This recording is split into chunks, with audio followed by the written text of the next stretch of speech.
LinkedIn? Who has added someone to your LinkedIn? Nobody. You didn't add anybody to your LinkedIn. That was okay. Collecting WhatsApp numbers.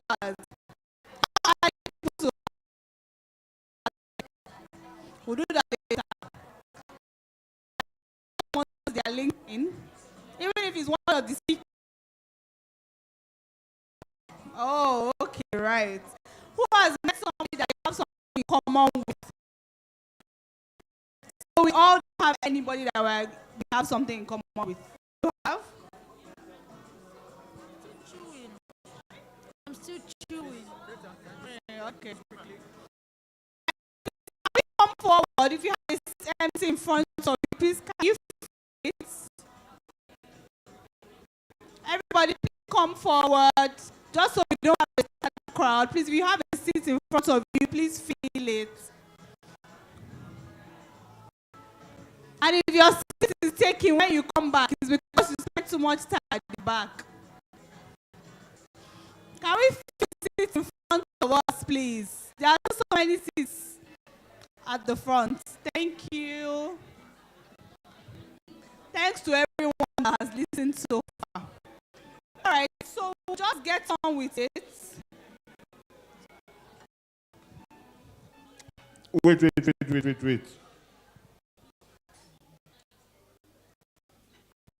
How do people say they don't have anything in common?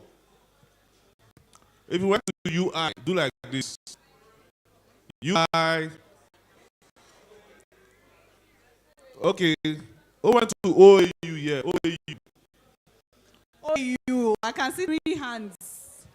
3 hands. Up. And yet, you do not meet anyone in common with. Okay.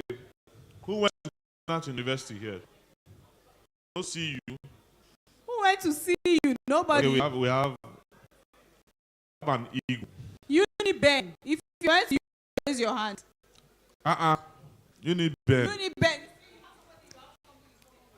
So you have somebody you have something in common with. So you need to meet each other. You went to Uniben and she went to Uniben. Yes. So you can exchange pleasantries based on that. Unilag.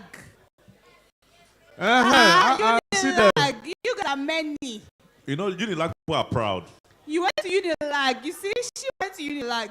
So who's going to network with the people that went to the same schools now? So basically, people just feel that.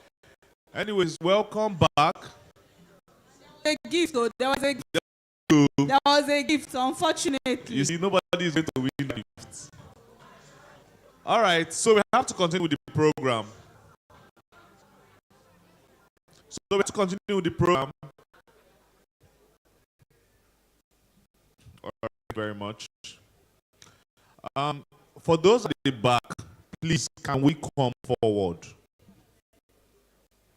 The beautiful ladies at the back, please, can we come forward so that we don't have a scattered crowd? The next thing we are going into, see, nobody met anybody. We have to do that thing again, no? Nobody said anything. Okay, we're still chewing. Are you done chewing? You're still chewing. All right.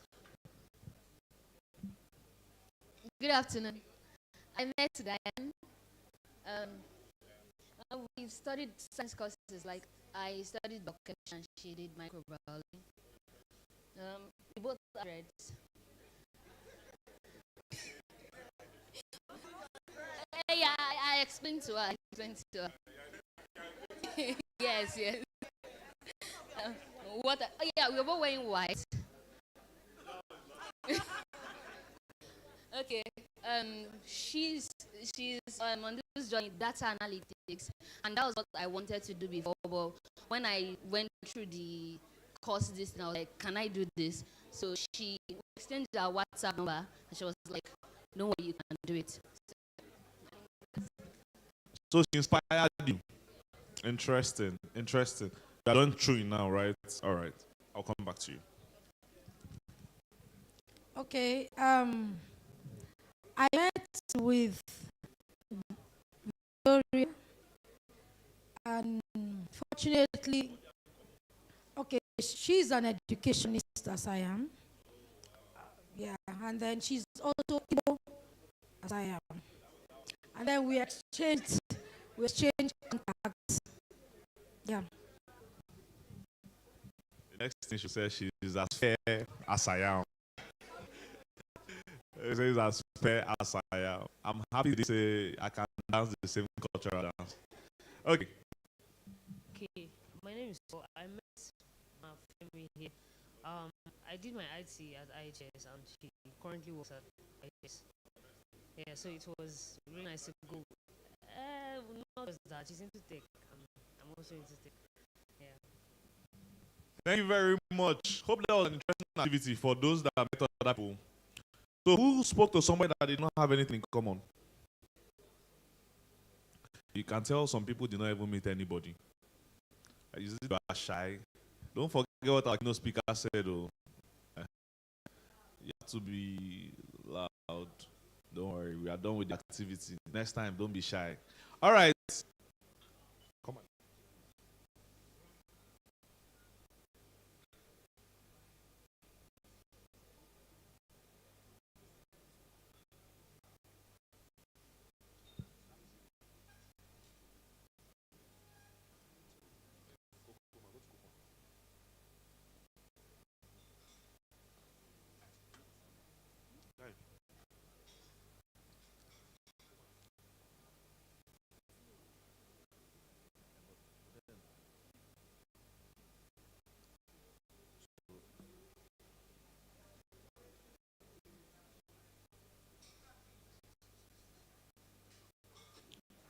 All right, so moving on quickly into the other phase of the program, we're going to be inviting Kokoma Brown.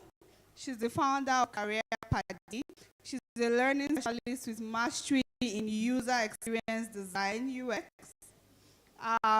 She's also a specialist with mastery in e-learning, sales, and learning theories.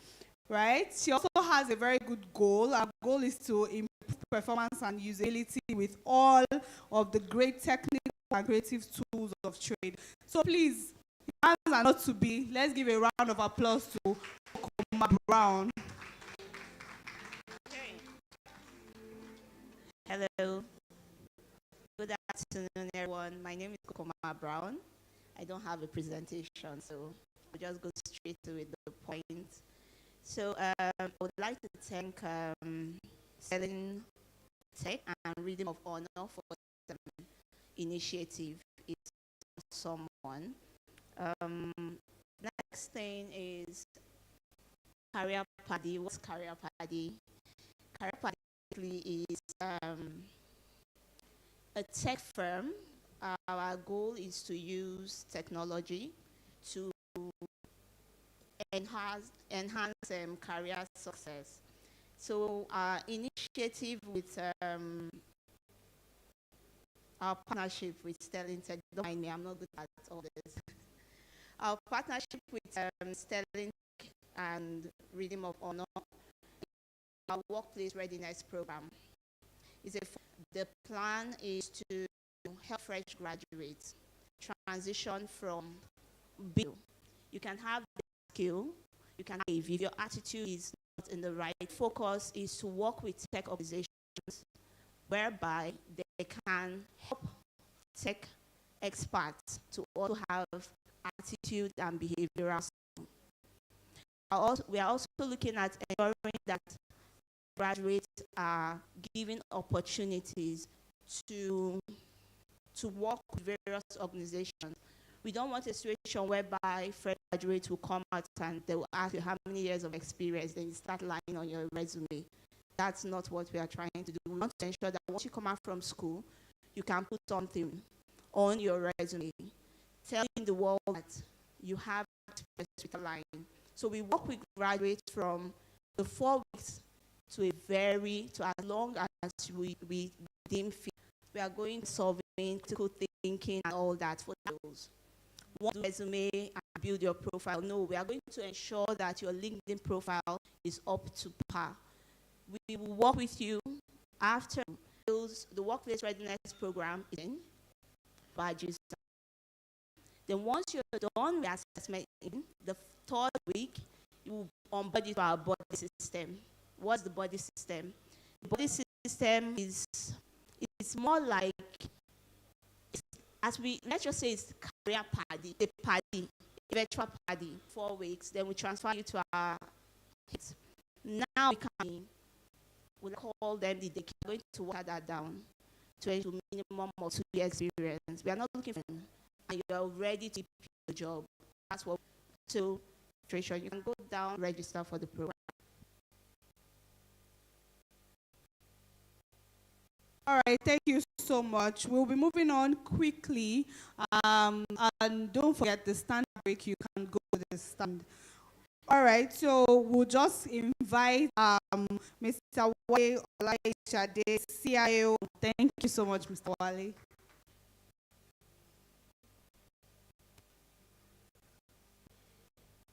Help out potential now. Then, with the opportunity of rooms like this, then it's important to hold on to that opportunity of being intentional. So you're going to be helping me with making push, because on one slide you cut like 5 times. I broke down my points that way. Yeah. So just next. So my name is Wale Olaishade. I think in some the Y is in some of the, in case you're looking for my LinkedIn and you're using the one without the Y. All right, so what is this? Thank you. I speak slowly, right? All right, thank you. My heads also come up slowly. All right, so what is the Afrotech space?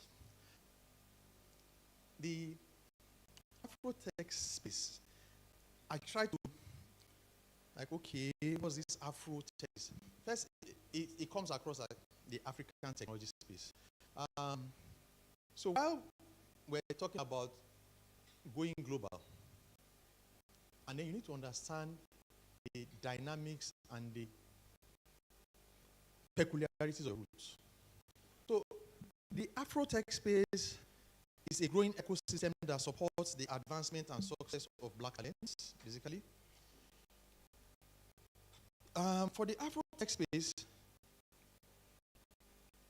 one, we need to look at empowering ourselves. And I'll speak to empowerment. We need to look at creating innovators. To innovate. Thank you for agreeing with me, Spirit, my friend. To innovate, you must always have a foundation, and then very important for me is we grow business leaders. So in this intentional work, please don't limit yourself to, I just want to put food on my table.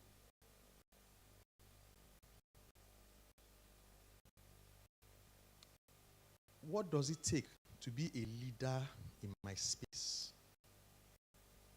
What do I need to do to be a leader?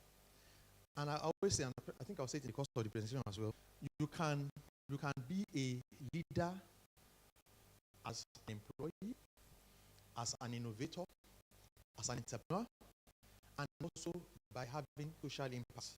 So please, don't the gospel of technology advancement for you just be food on my table. I'm planning that we should leaders. I would say that in our space, let's not make a mistake that was made by our extractive industry.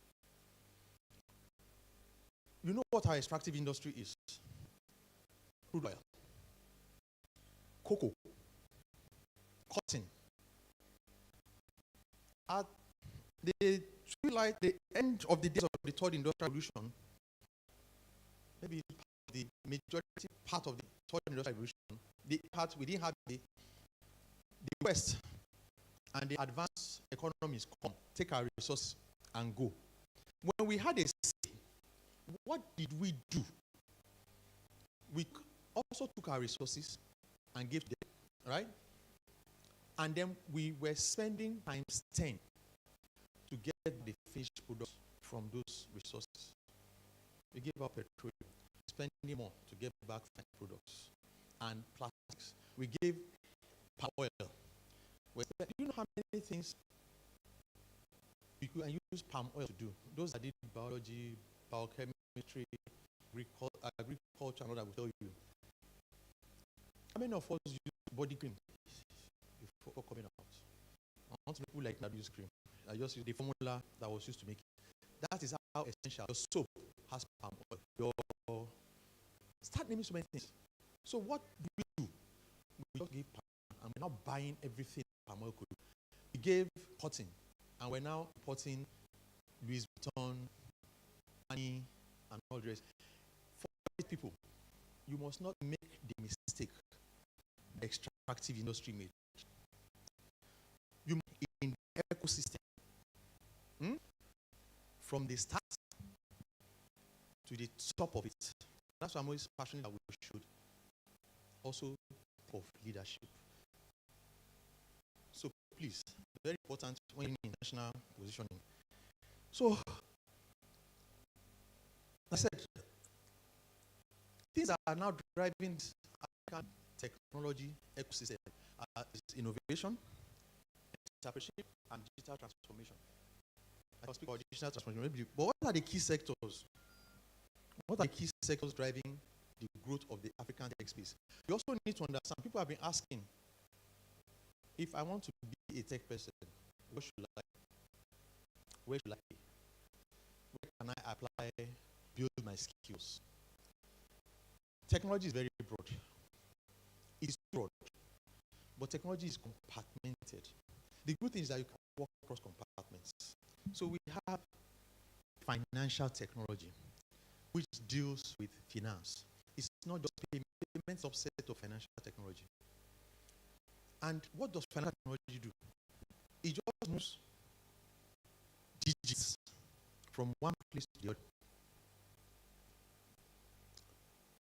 For example, if you ask me to transfer money to you, do you get any physical money?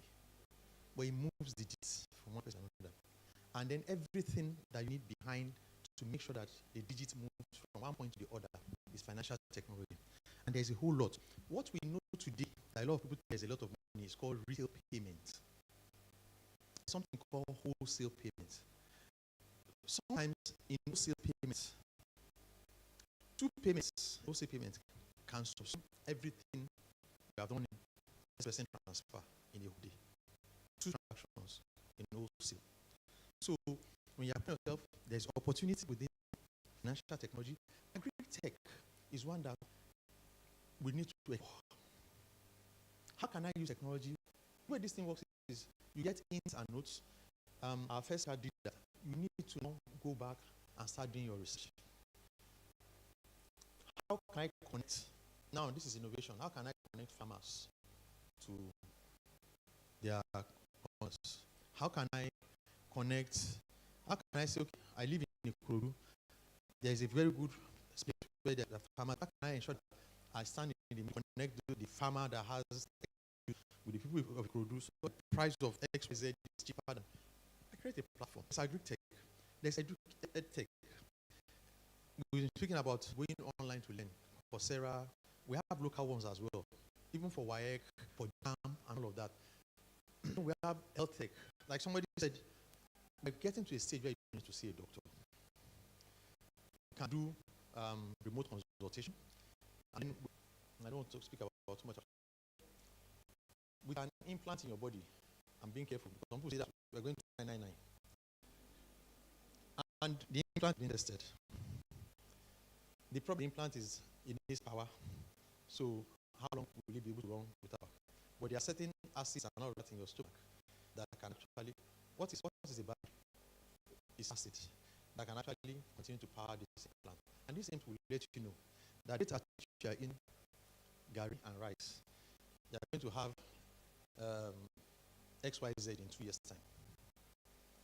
So in health is moving more towards preventive medicine.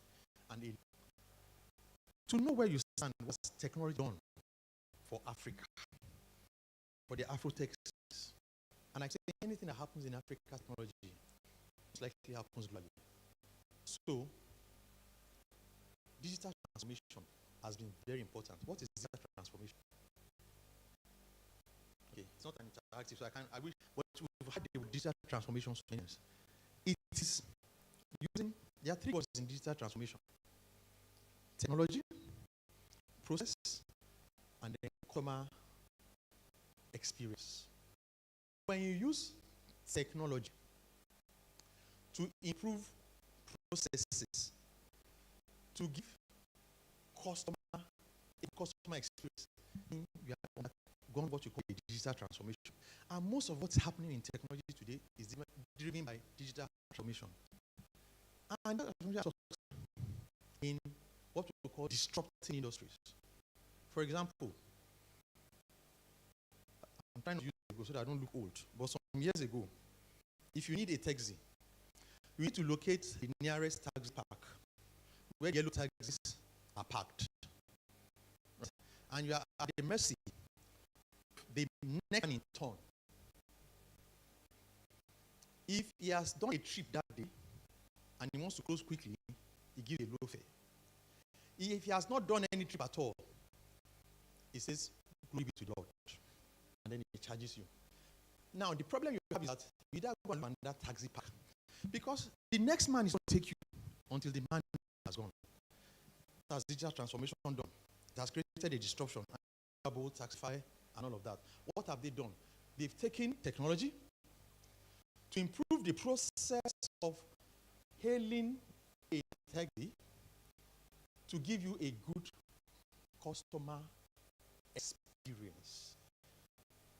In the early days of DSTV, when it is time to pay the renewal of my small dish to watch football, because I are not Gen Z, I still remember those days.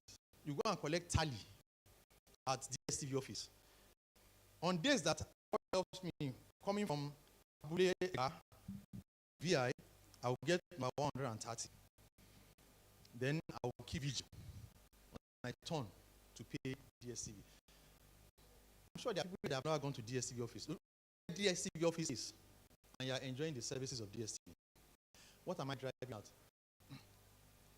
As you get your expenses in technology, start asking yourself, what are the processes that with technology, what led to the you would have? You got digits to collect money. Again, it comes back to what you see and how you act. At the same time, I also went for a course, and I was amused by how people go to a machine and they punch something and they get money. And I was thinking, how does this machine know these people and how much to give them? The best I could do was I took a peek by the machine. I see people go and then and try to understand what it is, and then came back to replicate the model here. So digital transformation reshapes things and also creates opportunities for people. It disrupts industries. So as to gain or both. Those have not used lantern. You know, while Nigerians were complaining for a very long time that never expect power up always was acting the way they should act, some people came and realized rechargeable, and now, if we're not careful, we are rechargeable human being. So in the midst, yes, in Africa, we have infrastructure challenge. But in the midst of that infrastructure challenge lies a lot of opportunities. All right, so let's move on. So now we're now going into international just you can be an innovator, you can have social impact. I'll come back to skills, and so just move on. Let me start time conscious. Okay, so the concept of intentional positioning.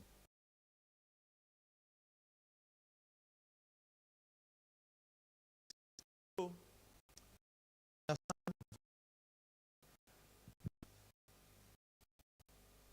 the exchange is what you get in exchange for your skills. Value what you get. Your, this way, your job, if it's a job you are looking for, versus job, or your career.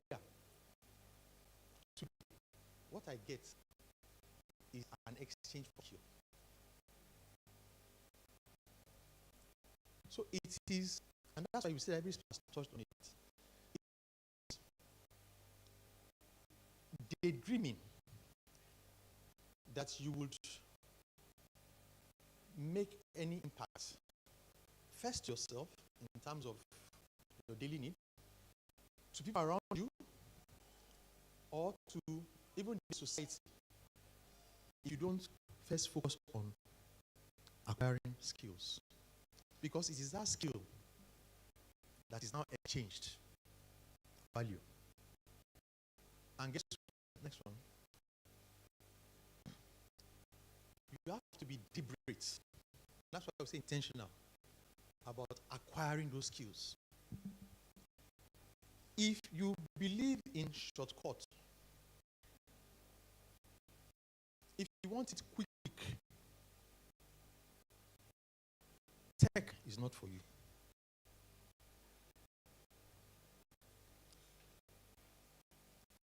I always say that there is nothing of value that is found on the surface. Nothing of value is found on the surface. Where do you find gold? Where do you find diamond? Where do you find crude? Somebody challenged me one time and said, but there's something of value on the surface. I said, what? Oxygen. How many people believe that? Do you agree that oxygen is some value? Okay. Many of us here in a day spends 68,000 naira to feed. Every day you spend 68,000 naira to feed. I want to be a friend, that's what I'm asking. If you don't want to put your hand up so I won't be kidnapped. If you're eating food at 8,000 naira a day, you'll be spending about 25 million naira in a year to eat. Why am I saying that? I'm so saying that I've had opportunity and idea of the recent rates to giving oxygen in the hospital down to 4 liters a day cost 68,075. 68,075 naira. This I don't want to advertise, but I can give a that is collecting that. That is the cost per day for oxygen. So it is not, and it is not found in the surface. That is why they give people the oxygen, because it has to be separated. The atmosphere has all gases. So the gas that has the separation is inside of you, and then extracts oxygen for use. If you are going to outsource that, it's going to cost you 25 million naira a year. That year you're going to spend 25 million and 25 to 146 million. So nothing of value is found on the surface. Because nothing of value is found on the surface, you have to dig. And what is the dig? You learn. I don't want to go too much into the world, but there's a man, young boy Daniel, and he said, I understood by the books. Everything is written inside the book. I always tell my daughters, I have two of them, if you watch YouTube for long, you know fly Airbus A380. I think that's one of the biggest Airbus double decker. And we started doing the experiment, and we found quite a number of YouTube videos where they explain the process of flying an Airbus A380. The only thing is the flight is how you land. That is the problem. But there is no knowledge that is not in the books. It has been shown to us that there are people who make explosives just by watching YouTube videos. My wife had an event today with her sister, and they were out to Tigili. Women are here. They use YouTube video to tie their gili, and everybody was saying their gili. And search for the knowledge. And then there's a value creation process, which I said, if you are looking for shortcuts, a process. Because, okay, so some of us are married late. Let me use myself as an example. Because I haven't married late and I'm in a hurry to finish certain processes. I have a baby in 1 month. Minus, depending on certain course that the baby remembers that it's coming or not. So those ones come out on like 10 or 11 months. Period. 1 month per month. It was 9 months. Start introductory video. Instagram is good. I have no wala against it. I just had my first handle not too long ago. X is wonderful. I don't know why they changed the name to X. X always reminds me of something else. Twitter. Facebook. Snapchat. I don't have smartphones. But I see the things that Snapchat, X, but who gets the value? Exactly. Any product, first of all, is free to you. Anything they give you for free, you are the product. Anybody gives anything for free, you are the product. So, anytime you're using X, just remember that the product of X is not the product. But what I'm going to drive at is, even as those things are there, and they help with their own segment of dissemination, be deliberate, intentional positioning, be deliberate about the ones that will now add value to you. And structure for yourself a plan. Let's move on. So value creation is a process. And value creation with delayed gratification. You have to spend all the free courses they go to. I spoke about the first certification I paid my own money for. There was a time organizations paid people. But gradually left that era. Sad. Because they paid for certain, but the first one I'll pay by myself was my security certification. And I had a choice. This was 2004, 5. Can't remember. Can't be more than that range. I loved Audi 80. I don't even know what Audi 80 is like. The Audi 80 cost 280,000. This is why I wanted to get the Audi 80. That I used to stay with my uncle. And off the record, if you are recording, so that there won't be family problems. So I like to go out and read. Okay, I work hard and I play hard, maybe harder. So I like to socialize, meet with friends. And there's a vehicle in the house that helps me with that mobility. And then at some point, the vehicle was not available. So my priority was to get a car. So this money lands. This money lands, so I had to get the car for about 280 or thereabout. Remember that my CISP certification, 275,000 with exam and study. Delayed gratification. So I had to delay the process of buying the 80 for 1 whole year to write my SSP. And I knew I don't fail that exam. Bad failure. I passed with 1 mark. I just cut off by 1 mark. Because heaven knows that if I fail, there will be a problem. As in, can I use everything to buy a car to do exam and I'll fail? So, value creation and delayed gratification go hand in hand. You will have times when you choose. My appeal to you is investment in yourself. And like I always tell my children, my wife, my associates, it will get to a point in life, and I tell people for the past, off the record, 12 years, I've not used my own money to buy it. When you delay gratification, something that you are chasing. I don't know, Fisher car, they call it whatever name, but I think 12, 15 years, I've not used my own money to buy. And after 4 or 5 years, they will go and write the car off zero on the books. They will know that you have cars. All right, next. I'm doing good with time. Very important that you, and one of the speakers has spoken to it, that you have plans.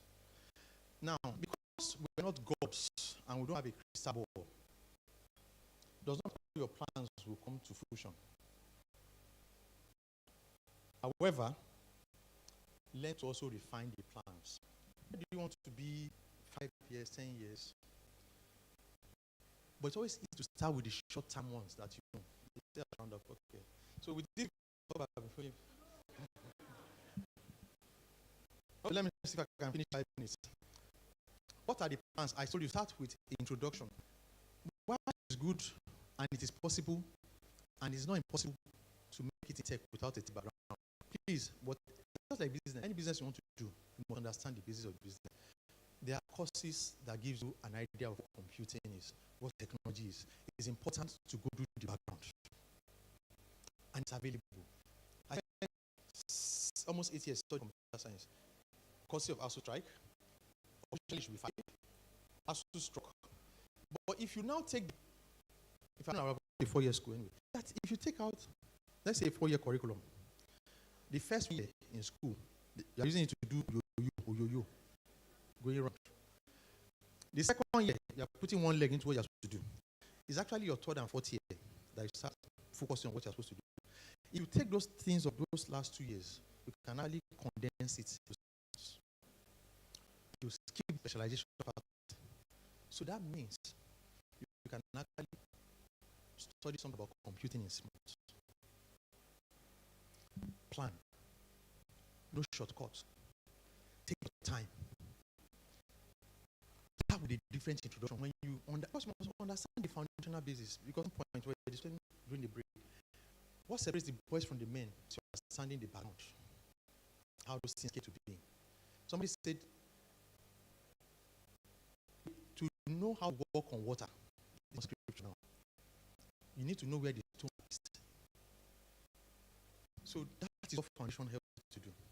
So do a plan. Okay, I want to do cybersecurity.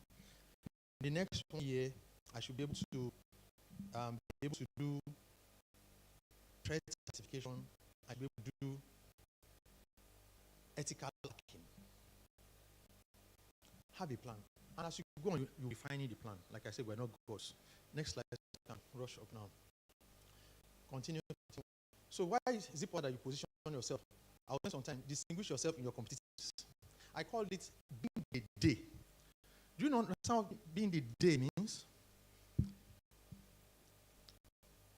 I used to have a car that drives me. You know you can drive a car, and the car can drive you. There are two different things. And that car knows how to stop at very early spots on the day it is driving me. By virtue of that, I had some good knowledge of automobile engineering so that I can save myself from distress when it is mind. But one thing also, when I now got the Audi, the Audi was better for that car was the free car I was talking about, was that Audi now had its own brand of problems. And they now said that Audi is not something that every general mechanic can do for you. You have to go and look for the Audi mechanic. And there is a doctor. Let me look at some fields where they are selling fields. When things they say go midday, they say I should be rounding. All right, I will round up. Please just give me 5 more minutes. Okay, so there is the day. There's the mechanic. There's the what else now? I don't know. There's always somebody that we both know.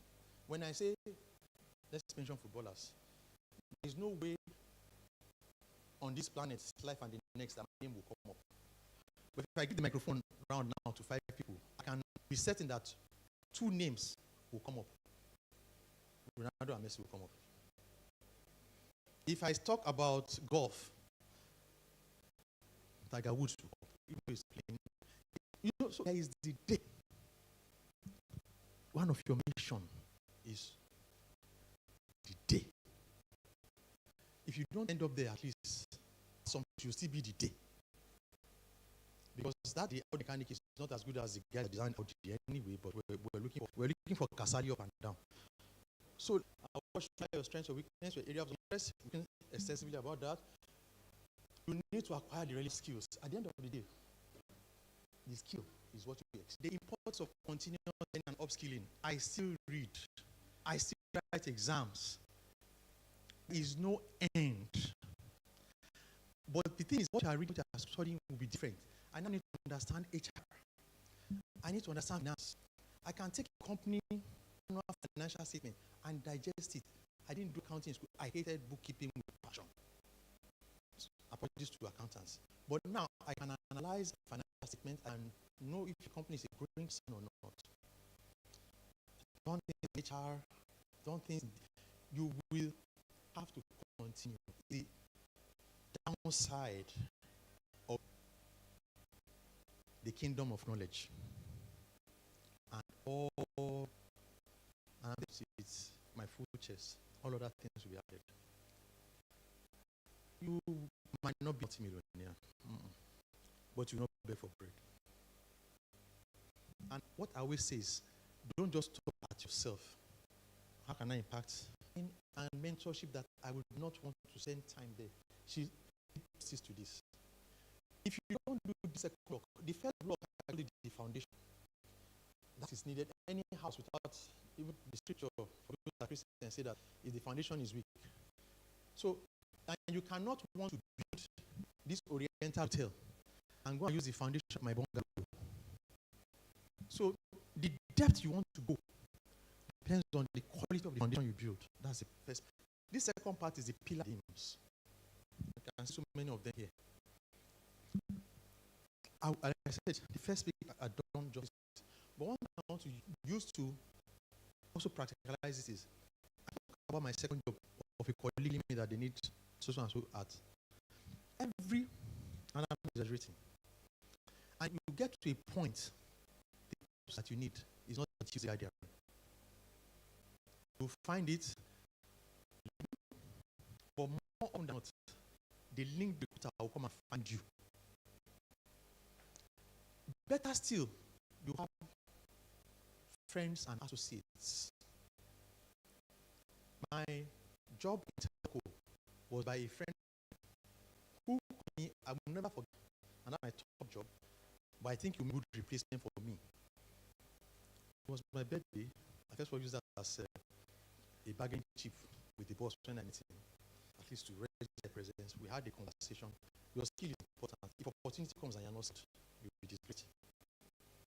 And after the conversation, he was certain that that's who he wants as a replacement. But of course, we have to do the process. But there's something I'm going through the process, knowing that it's now left to you to model up the opportunity. And when I was living there, including an opportunity that I have right now, the way I'm saying opportunities, things are gotten so bad. You must give me times 2 of what I'm getting today before I think of a movement. And same thing, someone chats you up. Are you interested in this role or get to that? And they will also believe in your referral. You get somebody for me that can play this role. I didn't want to spend time on the beams. The next one is the building blocks. The bricks is following industry trends and news. So you are looking at what is happening in Bobrisky as social trend. Please also follow what's happening on the technology trend. When they say people are innovators, they are the first to think about it. But we're the first to act on it. And see, a solution that works in Nigeria will work outside of Nigeria. So, join tech communities, stay up places, got new opportunities. And for those that are going into entrepreneurship, innovation, there are a lot of funding opportunities. People have money. What there is people with ideas, but those ideas cannot come if you are not skilled. I will not spend time on personal branding. Again, our first year, that's why I'm happy that it's a guy like mine. I've spoken extensively about your branding. One of the kind of mistakes I made was not bad. Growing up, you are told to be humble. Let your work speak for you. They will find you. Well, they did find, but what extent? it's important that you put yourself out. And that's it. But if you put yourself out, there's a process. I see people, they've done 4 weeks course, and then they start with, I'm glad to share that. And then they're saying, they are even doing webinar. See, it's important that you are grounded before you try to lead. I have seen beautiful CVs, thank God for AI. And I get to the interview and I get thoroughly disappointed. So, it's a compliment thing. I won't spend time there. Anto has spoken extensively. I will have loved to speak through this, but if I'm going to do that, that's another thing. And I don't want to take all the time. If there is opportunity at any other time, I want to take some of the skills that are in demand and speak to you to help us as we try to navigate where can I put my head. I always put security first. Hackers have showed me. And to the point, I heard of ransom. They took the network and they're asking ransom of the report part. It's not supposed to be said in public. I'm serious. If you are don't put that in the recording. Because you don't put this in that. But so there is a big space in cybersecurity. Beauty of cybersecurity. I'm not saying don't pass, but please, Jackpot might not be the answer. Might not. See, some people have been destined to go, like Abraham. Some people are destined to remain. And like Jeremiah, some people are destined to come back. Just know where you are. They're seeking jobs. And the beauty of it is stay in Nigeria and you earn in dollars. You don't know how sweet that is. Because if you are in that line, friend, when they say water bill, they send how many times they flush the toilet in that water bill. The water bill is like a no. Because after they bill you, they give you a breakdown. They say flushing. This, they give you pay. You earn 10,000 USD, pay 9, pay 5 USD in combination tax and living. Except you want to live a good quality life. I'm not discouraging. If you have the right skills, if you need $10,000 to live, ensure that you're able to earn $20,000. But there's nothing as sweet as being in Nigeria and in USD. I like Owambe. One of the reasons I've not left country. You will see tomorrow. I don't know if I come from no section, I have Owambe clothes. I was good for Owambe. When you go there, Owambe, there's some. I'm not discouraging you. There are some climates that they only go out 3 months in a year, and they spend the many months locked. But that's because there are opportunities. There are jobs that you can do without having to leave your location.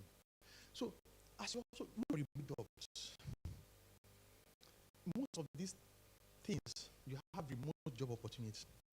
Imagine earning 10,000 and stay in this country, convert it. So,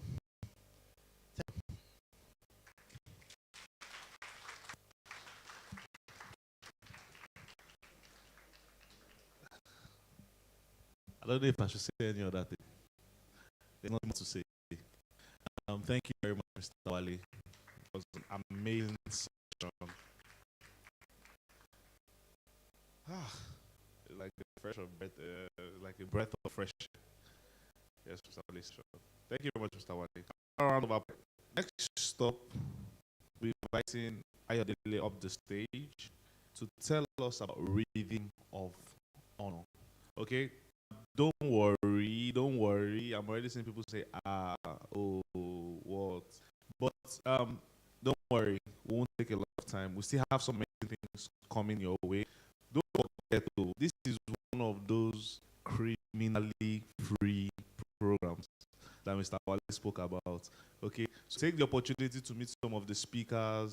These are people that you probably won't meet outside, but you have the opportunity to meet them here. Thank you. Thank you, Chubi. Good afternoon.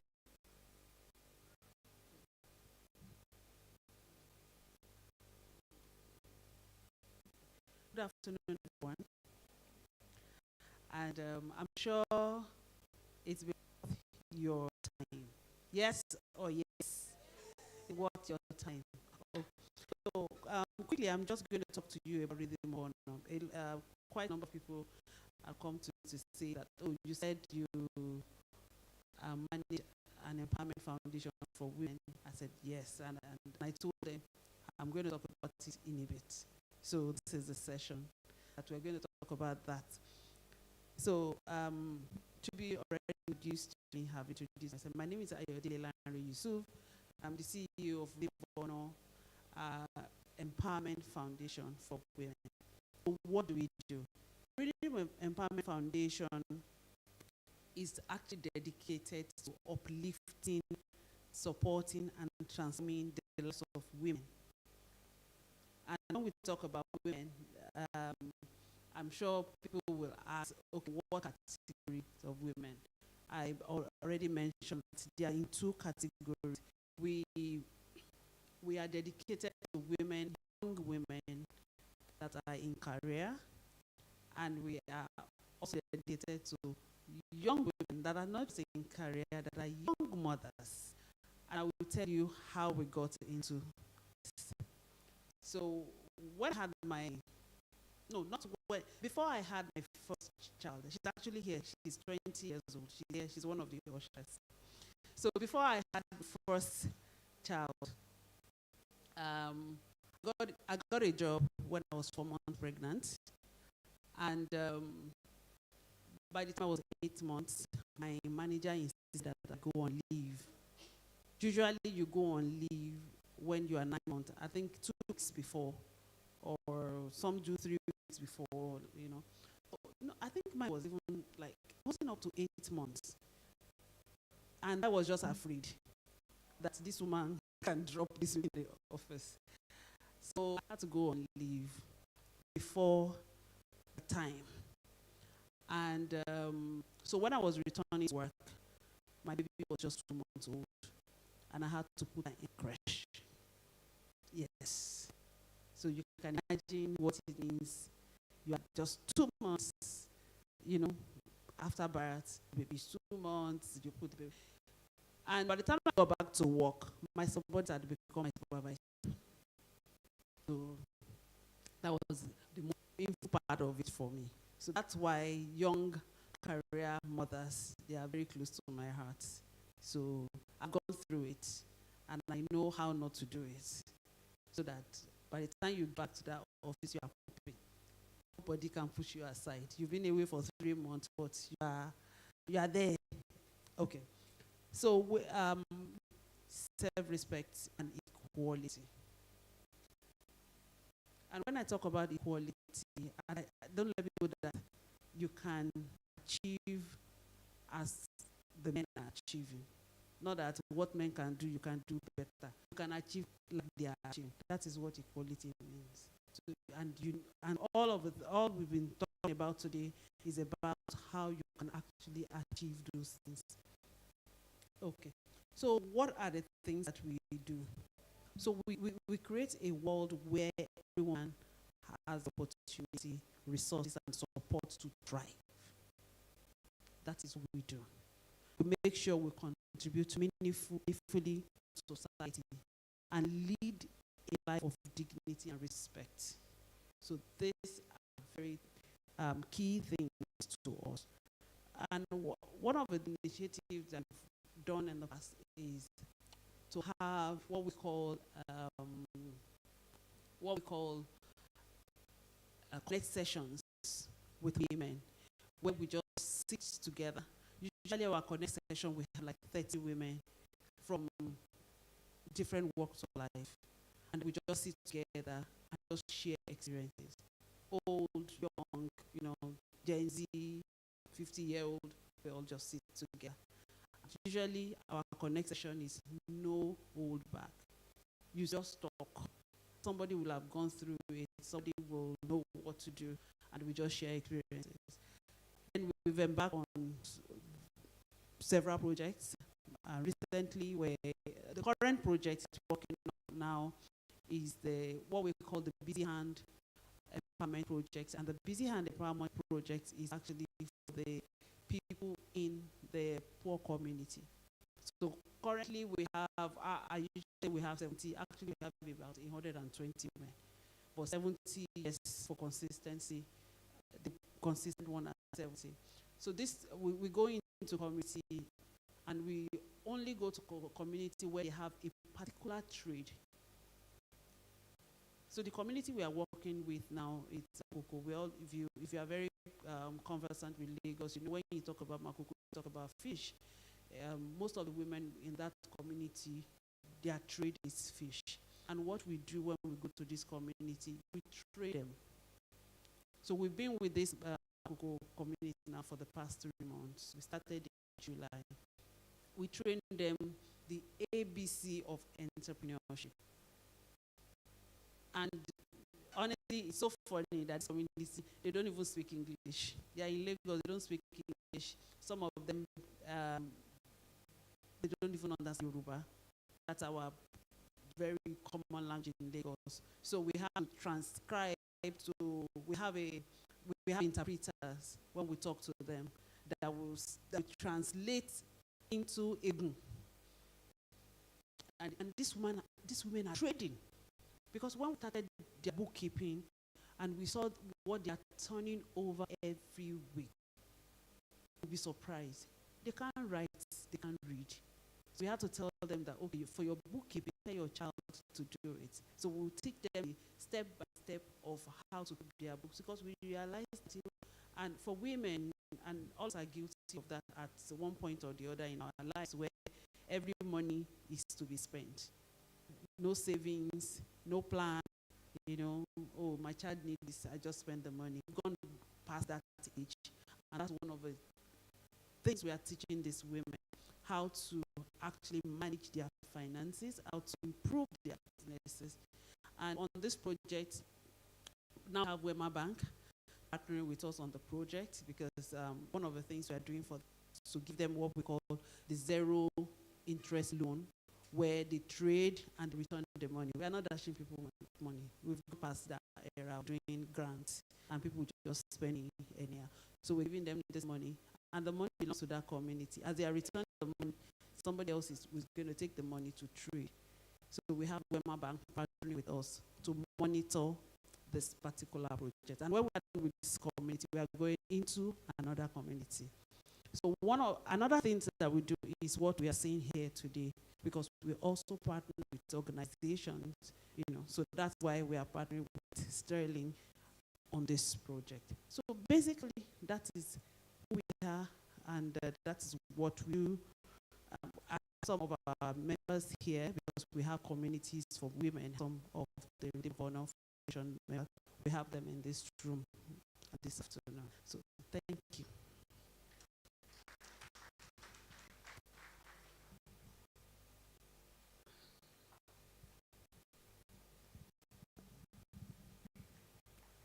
Thank you so much, EY. We appreciate.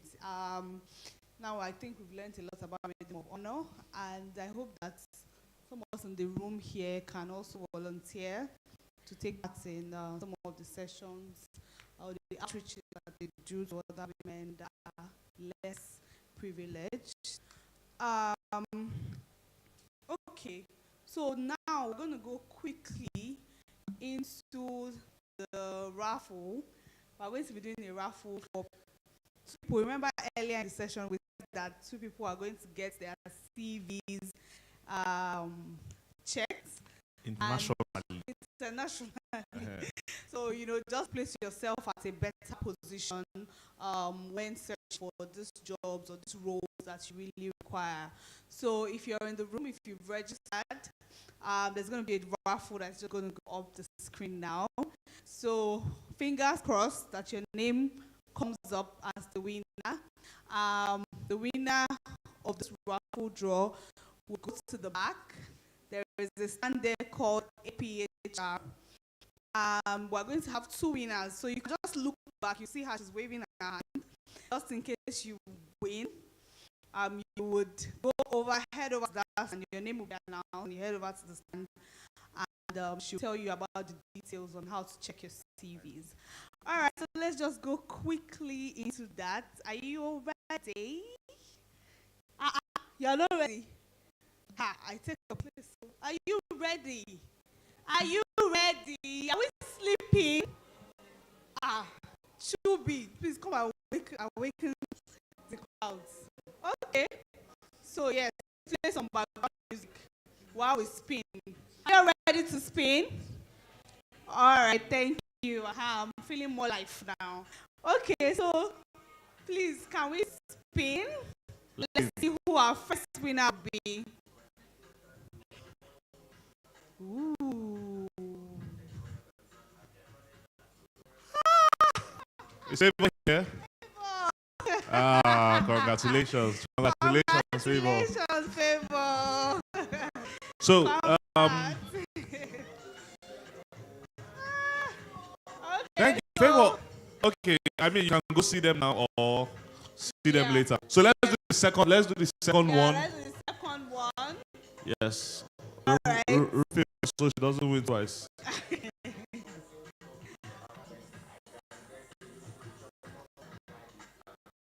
Okay. Hey, congratulations. Okay. Congratulations. It's a double win for you because I think you met somebody in the room that you have something similar with, right? So that's really good. All right. So thank you so much, everyone. We have just 2 slots for CV box now. Our partner gave us only 2. Yes. So thank you so much to our partner, APHR Consults. Yeah, they're into CV writing, and also they are your customized HR partner, basically. They can do things HR for you. But today they're offering us CV revamp. So, all right.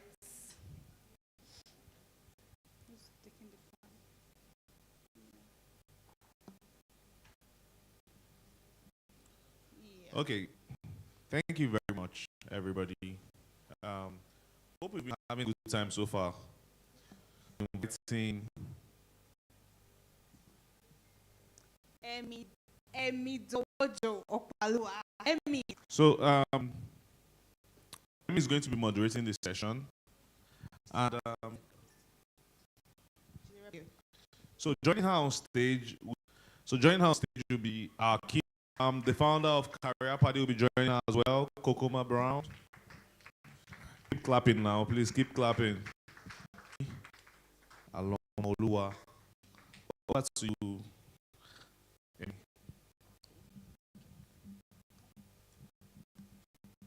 Hi everyone. Welcome to this. As we've all heard from many amazing speakers that have come on here, we heard them speak about upskilling and just trying to make the most of your certifications, go on LinkedIn. We've heard Coursera, we've heard lots of people say lots of things just around justifications. So today, our panel, this second panel discussion is called Beyond Tech Degrees and Certifications Next. So my name is Im, like should be interest. And I'm very excited to be your moderator for this panel. So, Hanatu would share one. My name is Hanatu Adewega. I'm a sales leader. I sell to CB right now and fintechs. But I enjoy helping people. I enjoy speaking to people and helping them see different ways of doing things. Should I pass it on to Coco? Guys, I'm an e-learning developer. So from there, I created Career Party, which is an organization focuses on helping fresh graduates. My core strength basically is helping fresh graduates. Thank you. Hello everyone and good afternoon.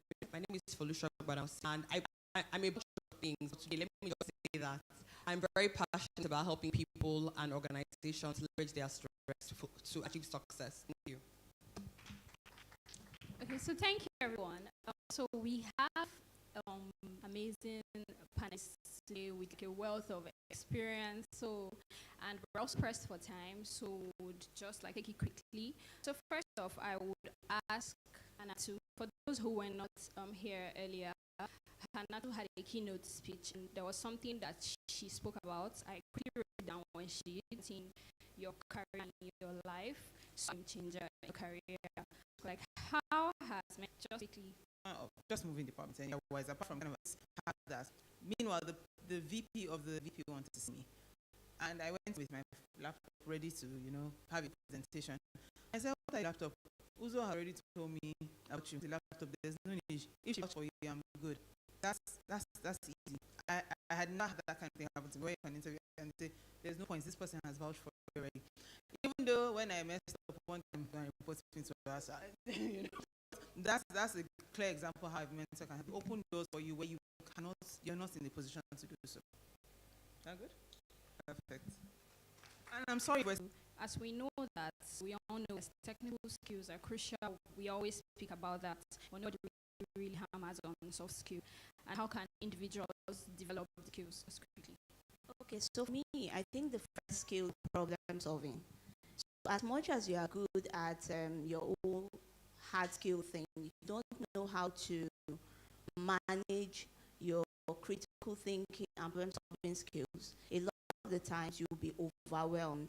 Or you will always play. You say it's always focused on how can I. Why skill I would say is communication. Communication is not really about how you speak. It's your behavior, body language. Can you look at everybody and say, okay, verbal skill with this person, non-verbal skill? It's not something you need to read. You need to just know. It's not something you need to go to, how I put it, you don't need to be educated that much to know all things. When you get to the room, when you shake someone, how hard, how firm do you hold the person's hand? How do you hold the person when you hold the person? The person will say, oh, this person trusts me. This person knows me. This person is approaching me. Problem skill, then communication. All right, then. Okay, thank you very much, Kumar. So we have another question for Felicia. So I would like to ask, so degrees and certifications are important, but how would you compare their value to practical skills and hands-on experience in the tech industry? Okay.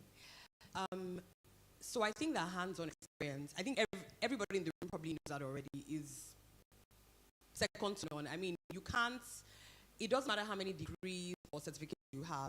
If you don't have the experience, you actually cannot manifest as you should. I can't think of any other words to use. Because, I mean, school is school. How many people here have studied something technology related? How many of us? Okay. How many people have not? Most people. But most people here are trying to go into technology related fields, right? Because many of us studied one thing and we're doing something else, even on this stage, I'm sure. And so for me, that experience is second to none. So as many people hear that might be trying to go into technology fields, don't feel like you are limited because you don't have the degree or the certification. I actually think that what is very, very important is your eagerness to learn. And I think that's one of the skills that we should all be pushing for, no matter what field you're in. You must always be open to learning. The world has become such a different place. I got a computer science degree, what I call the drastic era now, because it's over 20 years old. And everything has changed so much from when I got my degree. My very first introduction to artificial intelligence class, like, wow. When I see what is AI, I'm like, if then what would be now, right? And so my point here is that many of the degrees and things that have even become archaic, but we have to parents keep an open mind, constantly learning, get the experience, but be open and eager to learning. And I think people are actually happier to hire people that are open and eager to learning than somebody, for instance, that has a master's and has the degree.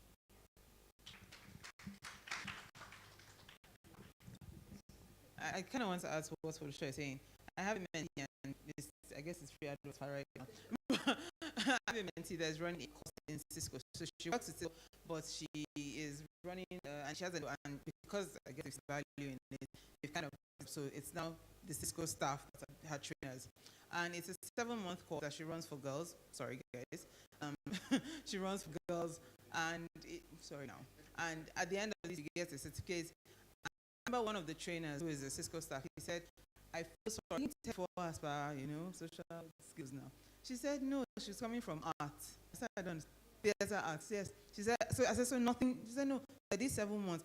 The questions they were asking me, I was confused. And I'm not even a tech, by the way, so you don't need a degree, trust me.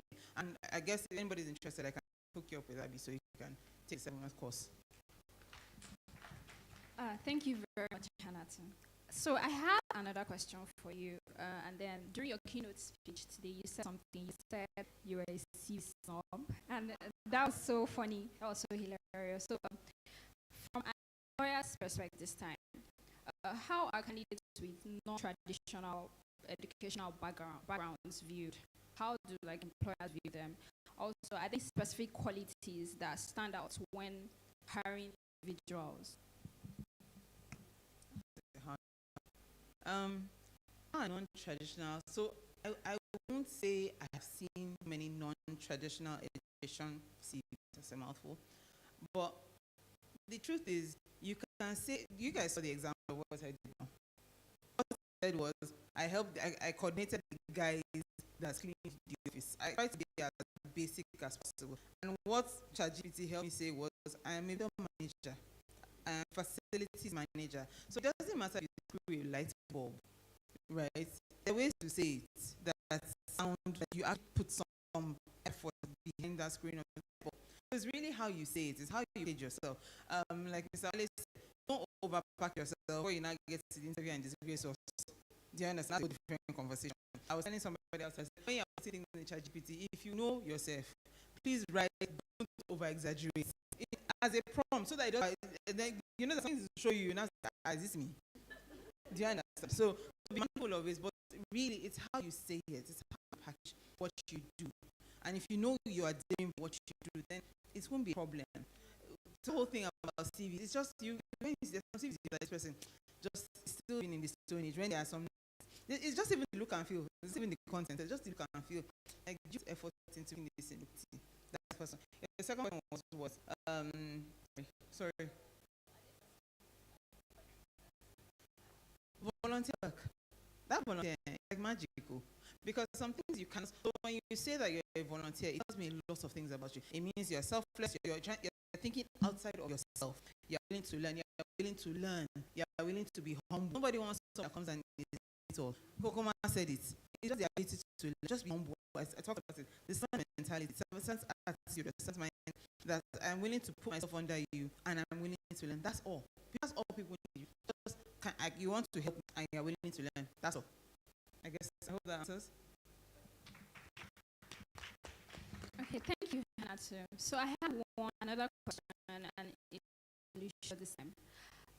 Just before, just before this session, just before the afternoon segment, we had this just meet some people and just speak with them. And I remember speaking to one person, and the person said she started data analysis and for a couple of months now, and she didn't know like what she was going to do next. So I'm actually now asking this question beyond tech degrees and certification. What next? So say she has taken those certifications, she has the degree, she has everything. What's the next step? What should she do next? What should she be thinking about next? She has these things now. I know applying to jobs, many times they want to see experience, but say she doesn't have that experience yet. What should she do next? Okay, just for clarity, so she has a degree in data analytics. Yeah, she got a certification. Okay, no, she got sorry. a certification. She's Yeah. working in analytics right now. No, she's not working. She's wondering what she can do next. Like, she has gotten this now. Does she want to work in data analytics? Yeah, she wants the job, Okay. but yeah, what can she do next to position herself for that job? Oh, right. Okay. That's a bit of an interesting question because the answer would just be look for a job within what you've studied. But it sounds like it's more to what she said to you. So maybe she talk to me after and we can dig deep because I'm not getting the meat. I feel like more to the question. Do you get what I mean? So I kind of, I kind of, you know the way recently, so tech has become the number one thing. When you finish from uni, everyone says, yeah, just go to tech, do tech. So it has become kind of saturated, right? So it has become a little saturated. So we have many people who are studying, who are data analysts. So for her now, right, how can she position herself better in the way that when she how can she position herself better in data analytics so that she is actually picked for that kind of job. Exactly. So, yeah. so she would like to work within that space. It's more about positioning. Yeah. Great. Okay, so I think that there's a few things that speakers have said, the keynote before this and even the initial one. I think what is very important, and not just for her, but for everybody in this room, is one, be very true to who you are. I think that sometimes when we are positioning for jobs, we are kind of copying, pasting what we think that people that are successful have done. Right? So those that have gone before us, you know, so look a certain way, they post a certain way. I'll tell you that what actually made you stand out are those things, not that data analytics. Do you understand? So I've seen people get jobs that are completely unrelated to what it is that they presented that actually made them get the job. So what else do you have going on? Are you volunteering somewhere? Do you mentor people? Are you involved in anything? What's your type of a personality? You know, are you a people person, like more of an inch? What kind of projects are you involved in? You know, things that go beyond your technical skills. So I am a very big advocate of everything except for technical skills, and I'm going to tell you, because I think that in our parts of the world, we love education. Nigeria never found wanting when it comes to degrees. Any free platform on the world, Nigerians are there. Because we must get those things that, you know, we've actually been taught culturally that you need to have these. What a lot of us are lacking is emotional intelligence, right? A lot of us are lacking proper communication skills. How do you present yourself? So you have degrees, but who cares? You can't even tell me who you are. You're passionate about. Do an interview. I want to hear beyond your analytics. I want to know who you are. I want to even know why you studied analytics, right? Like, why did you decide to take the course? So I'll just say to you, think about yourself beyond that. Because those things about you, I think, are not even a big deal. Actually, what gets you the job. The lady on Wall Street, who she's a very big deal, as we like to call them in Nigeria, at Ghana, and she sings opera. She's an opera singer, and she said every promotion she's ever gotten has been because of her up singing. Because it's just so weird. You're an investment banker that sings opera. Do you know what I mean? So think about those things about unusual, you know what I mean, and start to present those and put those forward in your interviews as well. Yes, thank you very much, Felicia. That was very insightful. Okay, so before we wrap up, could each of you share a key scene you learned during your journey that you wish you had known earlier in your career? Each of you. Wow. Wow. One thing that comes to my mind, it's not even, so maybe because I've always been the youngest in the room, the newest in the room. When I started, I joined Oracle in August. 2 weeks after I joined, they told me your manager is leaving, and middle of August, let's say closer to September. Your manager is leaving, and we're looking at you for the managerial role. I was afraid. So how are you going to announce it? Because it doesn't make sense. If it was a one-man business, and you're not something's happening. You understand? Because I couldn't. I said, how are you going to explain that this girl came in as a normal person? Posing to my 2 weeks is unheard of, right? But one thing I learned, and I'm trying to get to one thing I learned is that bias bows to competence. So when you know what you're doing, it will take time, but bias, anybody that you shouldn't be here, you don't deserve it, you're supposed to do this, blah, blah, blah, you're too young. There are some people that still have issues taking or reporting to a woman, not to talk to somebody younger than them, not to somebody that they were actually vying for the same position for them. But when you go in and you show, I actually do know what I'm doing, bias will bow to that competence. That's one. Two, you don't have to follow what you think is expected. So when you're in sales, I'm for sales. I'm in sales, tech sales. So I'm not any of these logical things. I just sell it and I try to understand it, right? But when you think that because you're in sales, you have to beat people to make them sell, because that's the way you have to force out of them. You don't have to do that. You don't have to lead with what is your strength. When talking about the Clifford, remember I talked about my strength. Here she is. She's the reason I know my strengths. She's the reason I had to sit down, accept them, and then, okay, how's this going to work? If not, I think you have to do like 5 minutes of counseling and say, okay, it's not that bad, you know. So when you know your strength, it's easier for you to work with how you can work. I am not saying I won't beat anybody in my team. I won't. If you want to leave, no problem. Let's talk about it. Well, do you understand? So you have to do what people expect you to do, because it is individuality that will lead you in where you are going, take you to where you're supposed to. I hope that makes sense. Two things: know yourself, and remember that if you are competent, and that competence is don't let it confuse you. Competence simply means that what's the problem? I understand it. That's all.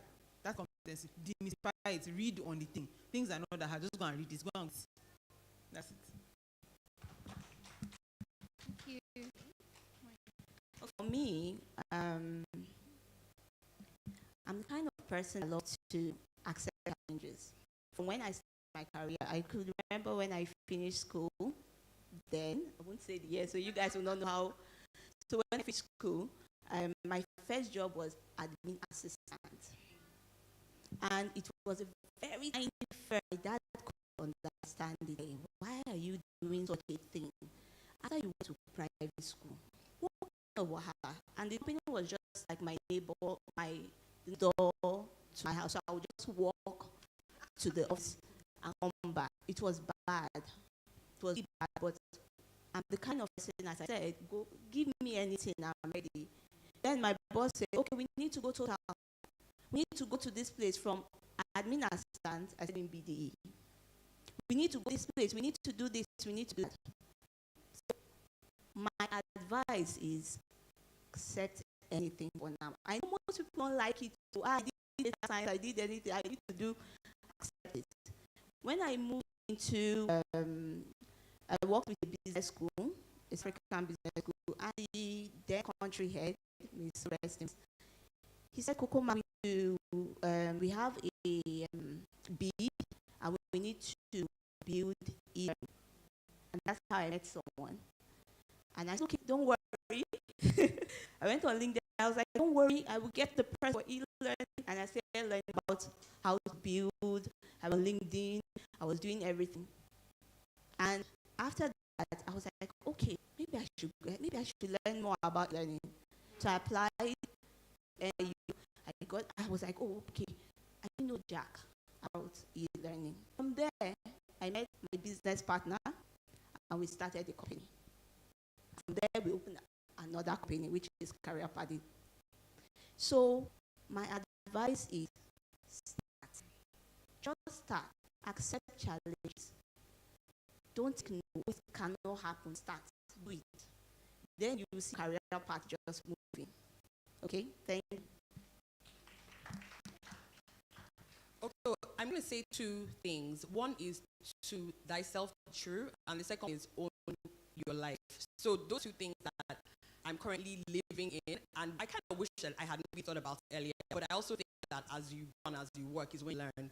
So the first one about being true to yourself, I'm going to give you a quick story. So I studied computer science, like I said, in the Jurassic age.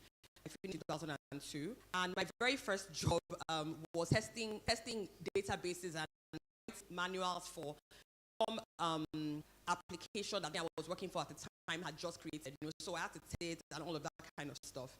I'm an extreme extrovert. I don't have an inverted bone in my body. That job drained the life out of me. I was always wondering why I was so tired when I hadn't done much. And that's when I began to understand myself as a person, how God had created me. It's very important, whatever work you ever do, to understand yourself, just like Anatu had mentioned. Understanding yourself would actually bring you better success in any role than technical skills. Because understanding yourself will let you know what gives you energy, what energy away from you. The people that you can be doing the same job is thriving. I'm wondering how. Maybe it's their personality more, right? I'm not saying that you should do a job, but change how like doing the job. So that's my first one, is be extremely true to who you are. The second one is own your life. I have never been somebody who waited for a company to send me train, whatever. If I'm passionate about something, you best believe I will pay for that training, and I will figure out a way to get that thing done. And that has taken my career to levels I could never imagine. At the moment, I'm known for certain things, and I know that people calling me for those things, and it makes me happy because I feel like, okay, so the work I've done has benefits, right? So you need to own your life, own your career. Nobody's going to own it for you, and be extremely true to who you are. Thank you. All Okay. Okay. No, you can just go. You can go. I think I want to add one more thing, and it's show up. I've been using this example since Kamala started running for. That showing up, it can mean many degrees. We have a running joke in my house. We say, if you don't have money and somebody dies in your house and they're planning funeral or planning wedding, go for the family meeting. That's where showing up starts. Just go for family meeting. When they are, no, don't scatter it. Those guys in troublemaker. No, when they are calling all the things they need to do, pay attention. When they reach 200K and that's your budget, put your hand up. When they're telling the story after, it's to be as if, Hannah was just spending money. What did you do? You showed up and bought one thing. But it was at that time what he needed.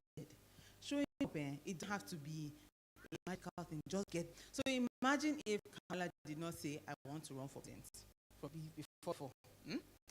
She would not have been considered for vice president. And then she slept and woke. You know, it's one thing to say, I vied for this presidency. She did not know. In case you don't know, go and look at her husband's Instagram profile. They didn't know. They announced they didn't know. And they woke and the man, as if he decided by night, I think I'm done. And that's how she's running for president. Hillary used blood and sweat and all of us are mutual tears. Because we all cried. You cried. You were not. I cried. I had to mark this. Right? But just imagine if she didn't show up. So just show up in whatever capacity, form, or show. Yes, all right. You've actually just answered this last question. Yes. So I want, the last question is really, what is one takeaway you hope the audience remembers when thinking about building tech careers beyond degrees and certifications? This is one key takeaway. So she just said show up. Yes. Yes. So yeah. I would say accept and low for now. Just accept it. Please. She said, please. She's giving you place. She's on her 2 nails. Are you on your 2 nails? I mean, I think I've said it before. I would just say, whatever career you do, whatever you're in, leverage your strengths. Please show up in yourself. You know, don't try to be who you're not. You know, you can be Dangote, but you're not Dangote. Do you understand? Be who you are. Because I feel like in our environment, we really like to make people like other people. And you can get the same thing done showing up as yourself. So let me just say what they've said it all as they say.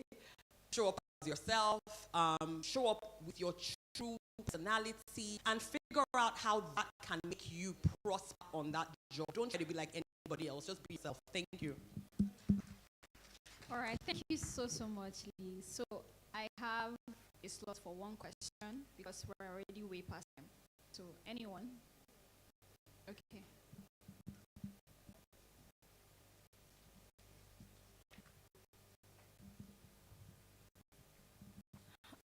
Okay. I don't know. Sorry, I won't go straight to the question because I know if I will have the opportunity to appreciate the convener and all the speakers and all the panelists. So I just want to do that now. I've been having a swell time here. I want to say that I believe this is divine. God allowing me to come here. Let me introduce myself again. I didn't do that really when one of the keynote speakers called me up. I'm Beyond Success. I'm an educational consultant. I'm a YouTube content creator. I am a food vendor. Okay. I do everything just to, support my dear husband and put food on my table and also take my career to the next level. Thank you. So my coming here, I don't know how to describe how I'm feeling. Thank you, Veronica Yusuf, for this wonderful fair. To think that I got all of this for free. It's really amazing. Honestly, I don't know how much. If we have been asked to pay for this, I'm sure it will be running into hundreds of thousands. And here we are. We got all these free, and even I took 2 glasses of and I went for another, another bite of this kit.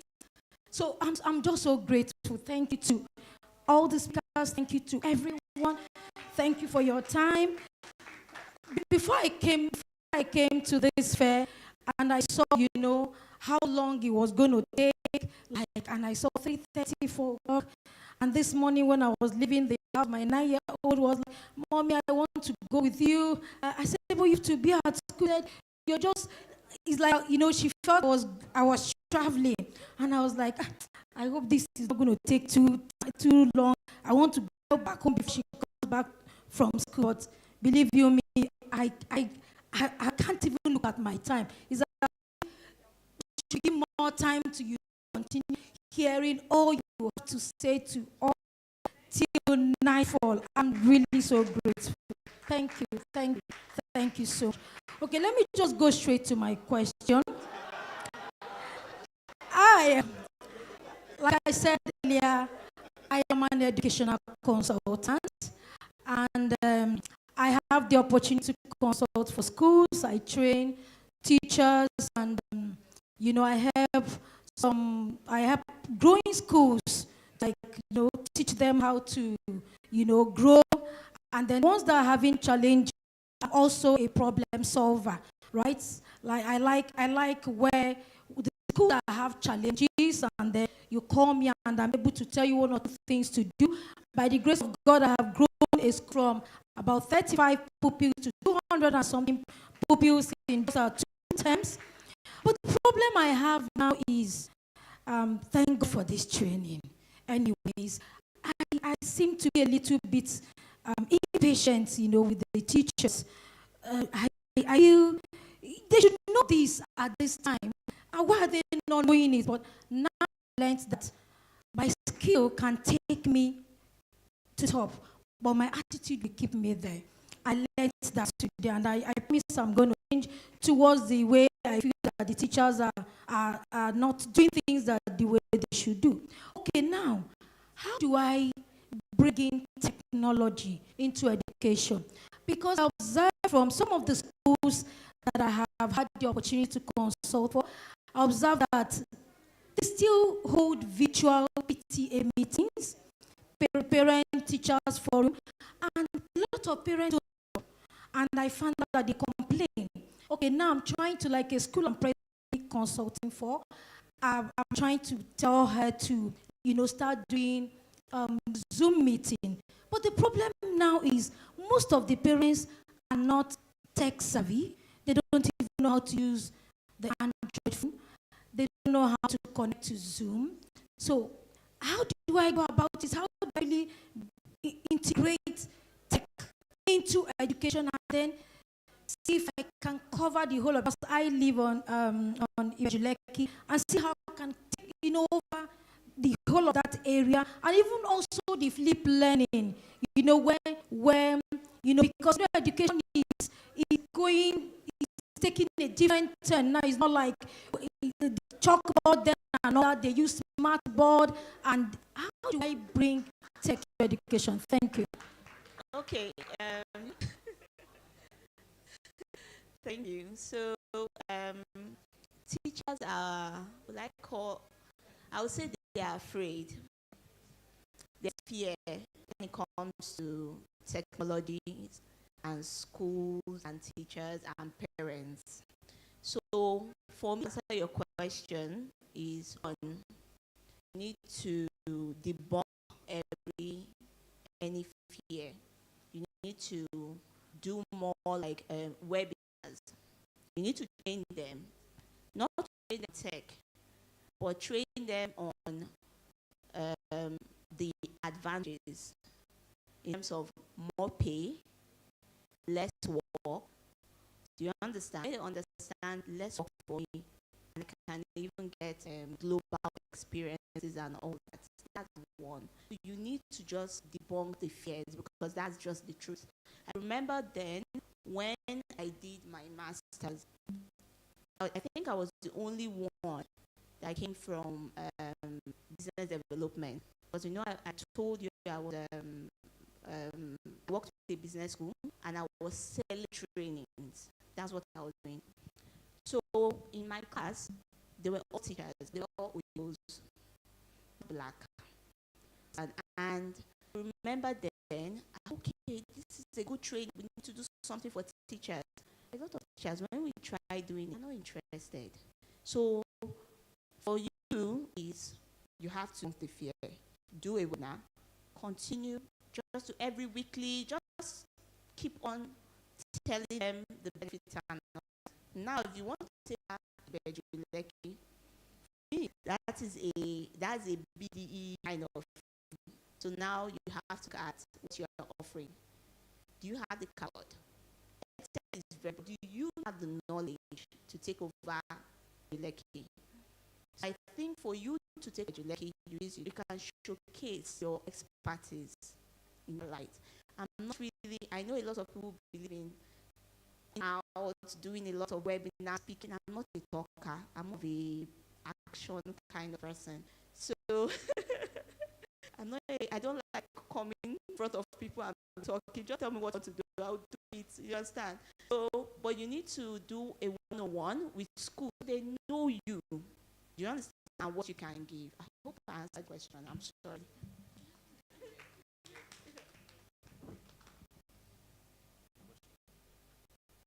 Yeah, so thank you everyone. Thank you to the speakers. Thank you so much. So they have a hard pause. Sorry, they have a hard stop, so you have to go. So thank you all. Thank you. Sorry, where's Modu? Okay. So just wait for our communals and pass to join them.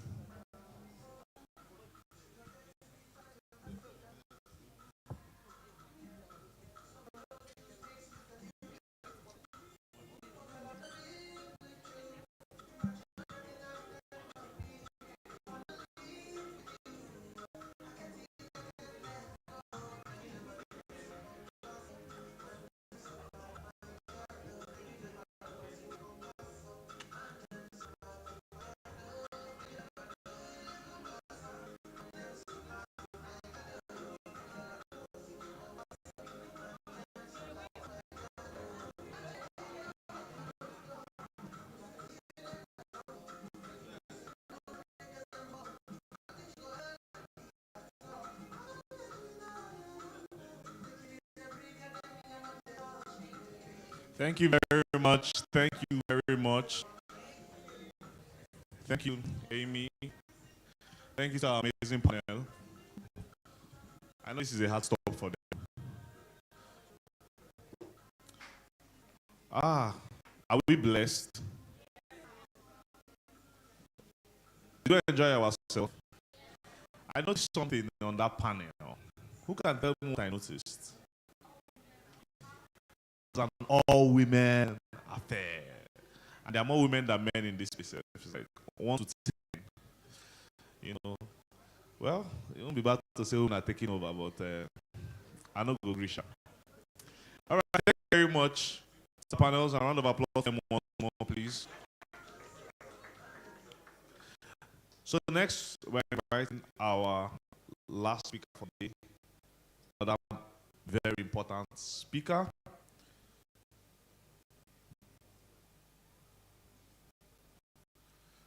So inviting the last speaker of the day, Mr. Tosin Obembe, who is the MD of Loava Group, a visionary entrepreneur and creative powerhouse in marketing industry. As GMD of Loava, Tosin leads brands like Toben Media and Toben Productions, known for delivering award-winning campaigns like Techno Cam on 15 launch and Calabar Carnival. His journey began with a passion for storytelling, which he now channels into dynamic media strategies and communication. With experience spanning top events like Reading on Talk and directing the show for the Bass's Guinness World Record, Tosin's influence on the creative scene is unmatched. Put your hands together for Tosin.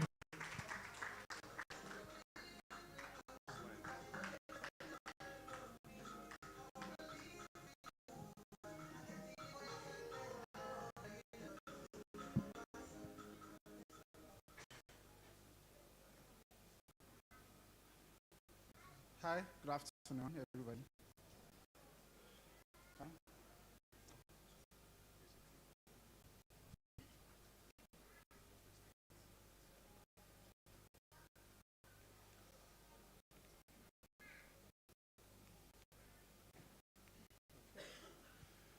Hi, good afternoon, everybody. Okay, I'm glad that is a compact audience. Today we'll be talking about innovation in digital era, navigating roles and skill acquisitions. Digital, the world. I mean, I want to ask a question. How many of us, everybody's here, is a tech career fair. How many of us are doing, okay, let me ask it this way. Are we all directly in tech business in a way, employee, employer? How many of us like directly working, doing something with technology in the digital space? I'm only using one hand. Two. Okay. Why? What do you do? Yes.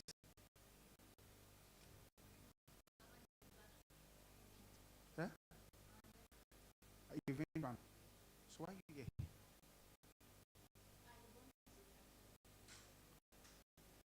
Wait. You are an event planner. You want to transition into the tech world. Doing what in the tech world?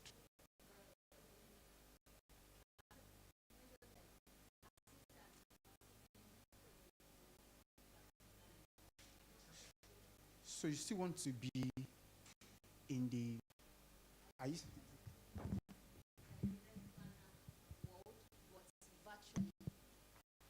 okay. So right now you're not using tech at all. I'm not. Are you sure? Yes. You want to talk of Instagram and all that? I'm Nope. not. Don't worry. What's your name? Buluwatife. Okay. All right, you can sit there. All right, guys, I would just have to rush through my slide. I'll literally, I'm catching up my slide because I literally called you yesterday. I said, oh, I was speaking for 30 minutes. And they were like, oh, yes, is that too much? I'm like, that's too small. Then after actually I rush it, so I press for time, which is actually good. So we're just going to go to the point. So straight up, let's just quickly look into what's happening in the digital space. Digital evolution is the continual adoption and refinement of new and emerging technologies to improve business efficiencies, reduce costs, blah. So pay attention to these two words: continual development, continual adoption, refinement, which led to innovation. This is actually what's happening. The digital world is evolving and is causing a revolution using something called technology. That technology, blood that drives the innovation.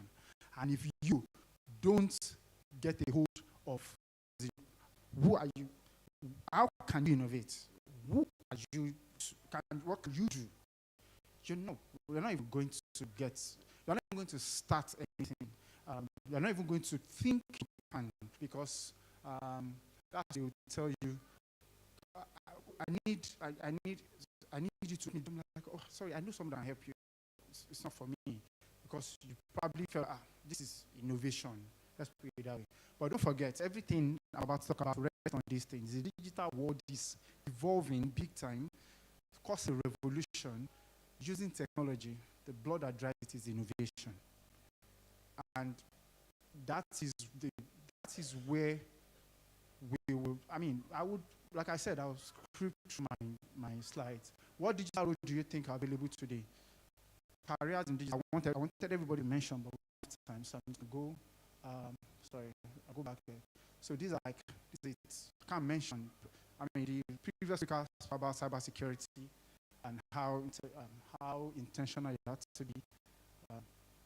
Remote work, blockchain, sustainability. They're playing.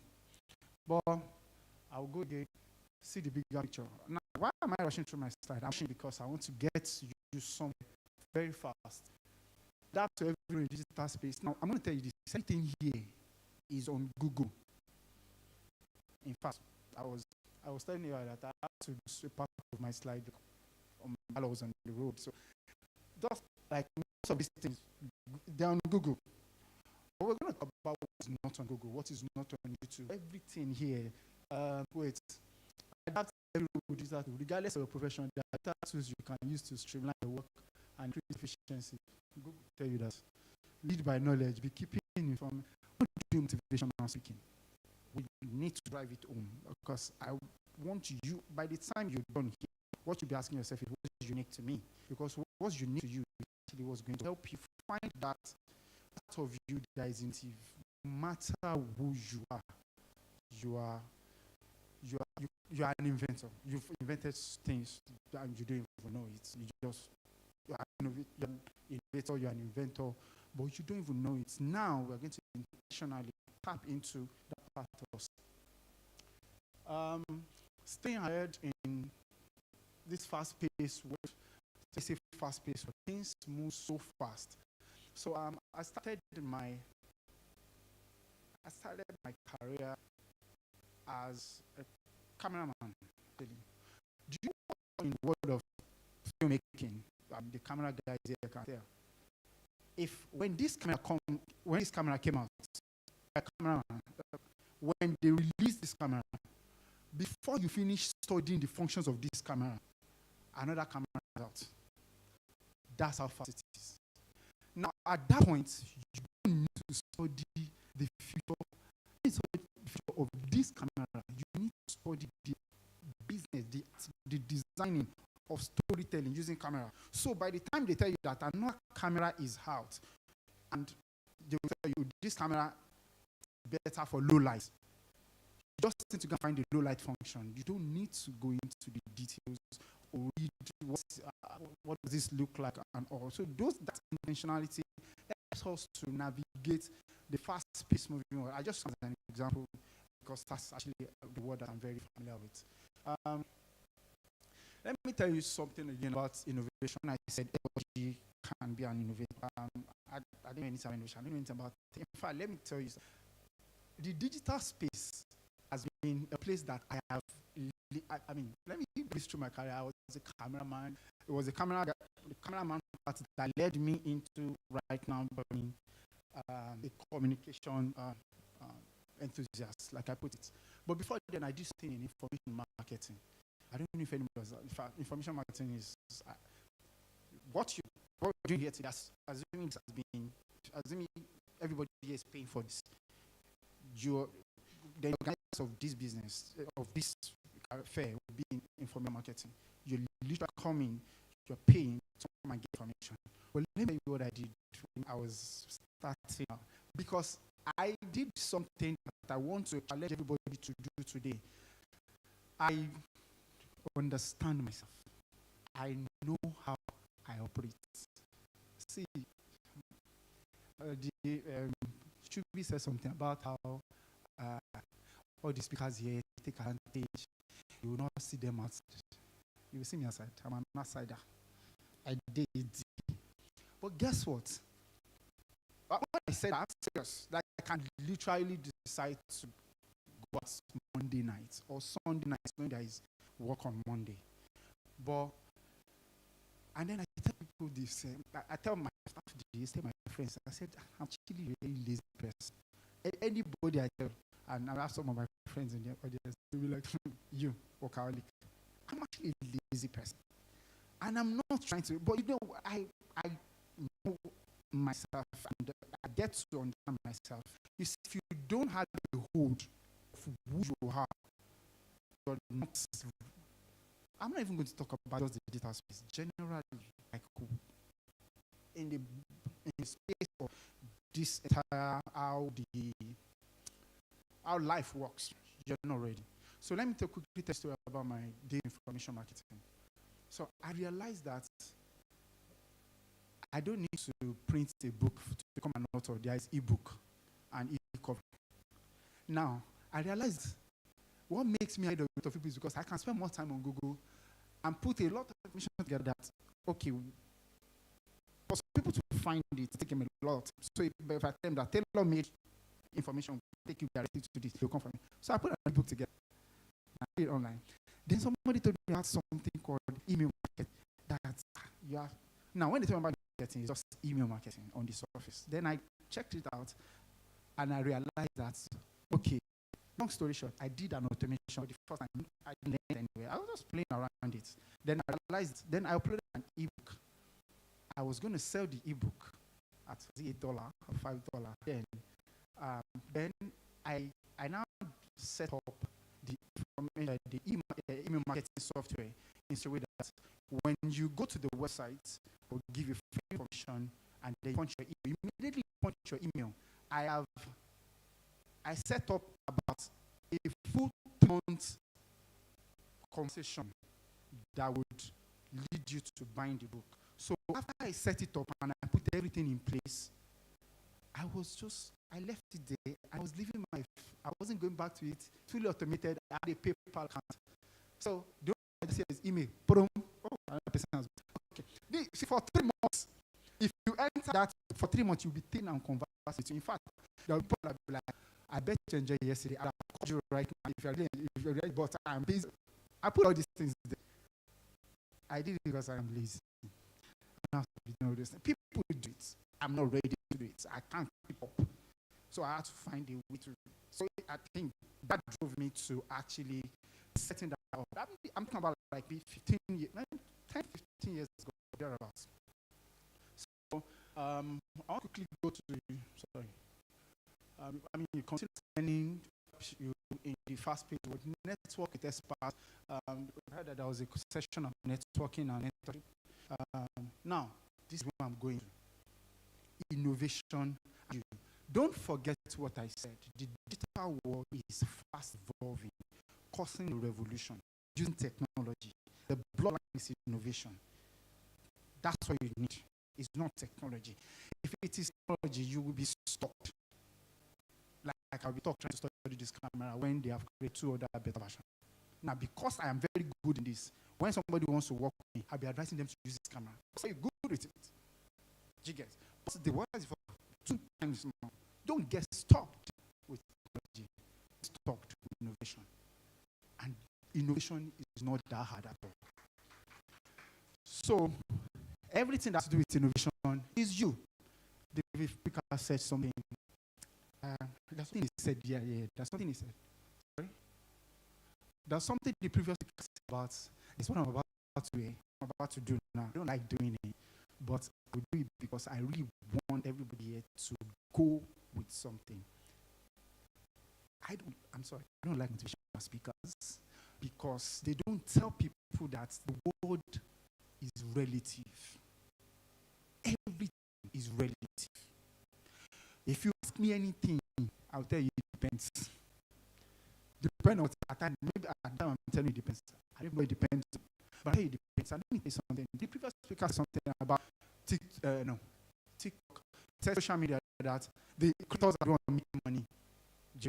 Like you just what do you call it? Let me say something. So when I got at some point in my life, I got into marketing. I pride myself in understanding consumer behavioral pattern. I'll put it. That is the secret of designing a marketing campaign. One of the biggest marketing campaign that I worked on, that was actually like the core of the strategy, was the Pepsi Long Throat campaign. Anybody remember that campaign? Pepsi Long Throat campaign. It was Pepsi Long Throat. It was everywhere. Yes. You see, if you sit in this room and you heard what that speaker said, whenever you are spending too much time on TikTok, you will hate yourself, your life is wasting away. It is on that page that I got to understood my behavioral pattern, how people think.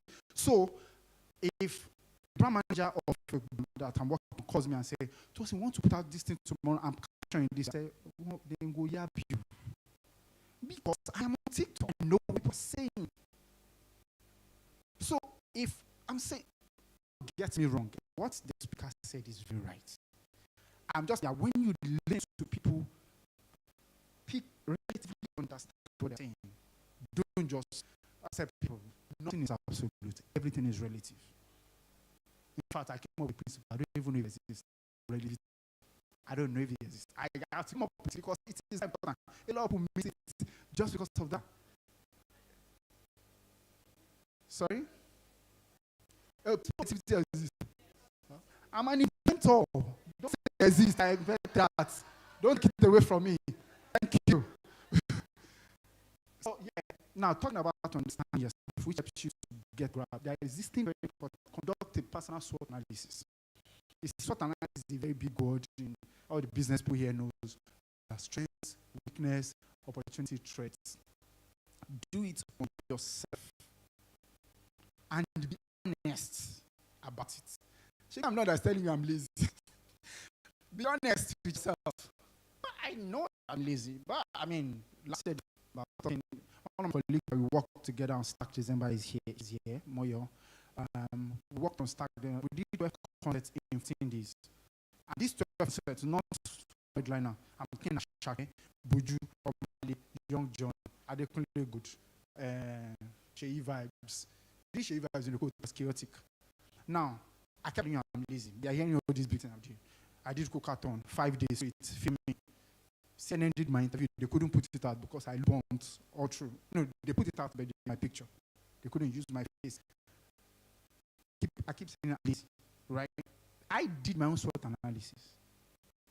I know what works for me. Mama, what you said the other time about you want to take over a bedroom, I like how they answered. But you need to understand yourself. It is how you are going to be able to do it or not do it while you're finally doing it.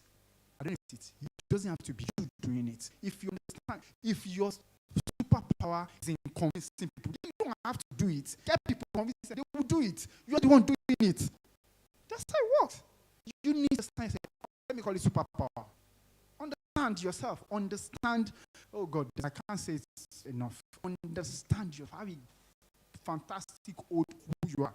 What for you?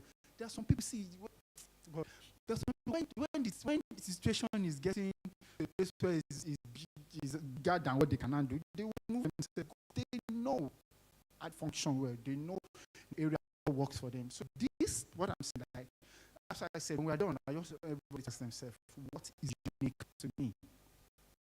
So, I've spoken about that. Align with your passion. Anytime you do all of that, it helps you to align with your passion, evaluate opportunities, innovation, stay flexible.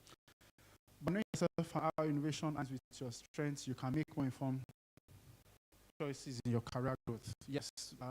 Then that thing I want to talk about is if you understand yourself, then you know what you want to do.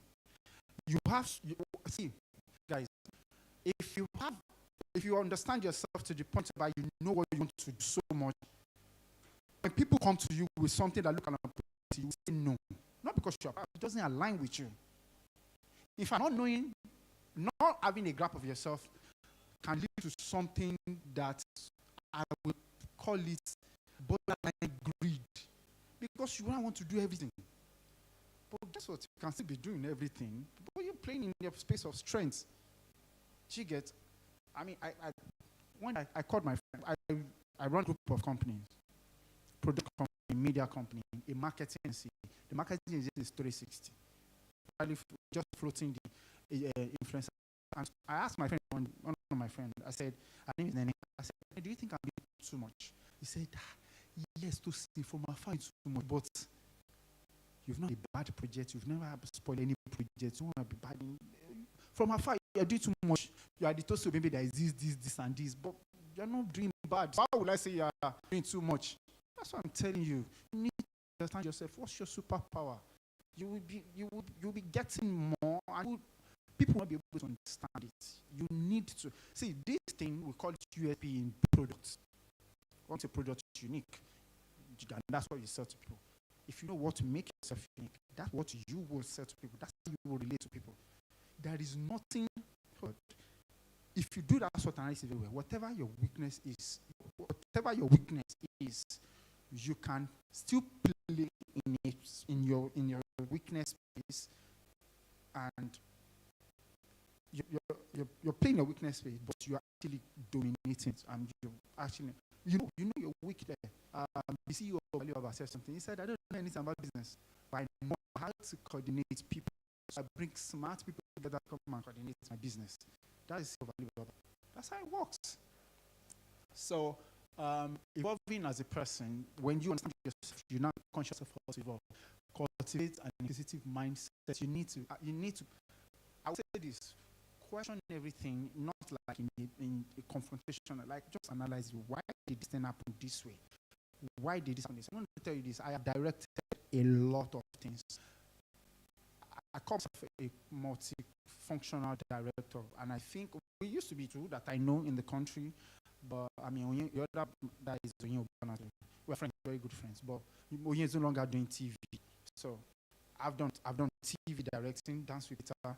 I've done event directing. I have done music directing, which the video in it. I have done a commercial directing. I have done all this directing, and at the end of the day, it's me knowing how I play, who I am. Trust me, a lot of things I ask myself, okay, take this, calm down. But between and an inclusive mindset will help you to have an understanding, good understanding. Let me, if you're watching a movie, okay, so while I was talking about directing, to tell you that I did all of directing. I never been in school. I was never trained by anybody. No filmmaker in this country, I'm saying it, I'm sure you're streaming live. No filmmaker in this country can say, I trained to be. And literally just mention some high-level project, Calabar Carnival, Rhythm of Rock, that I have directed. But do you know I direct those things? Even when I'm at concert, I'll be wondering, why the guy just internally moved? Oh, they are talking this. So I know that directors trust.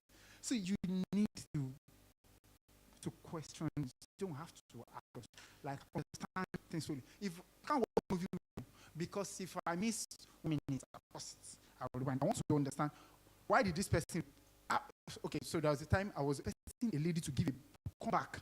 Then I was pressing my phone, I had to write, and I was like, why did you? I said, I want to hear the way she responded.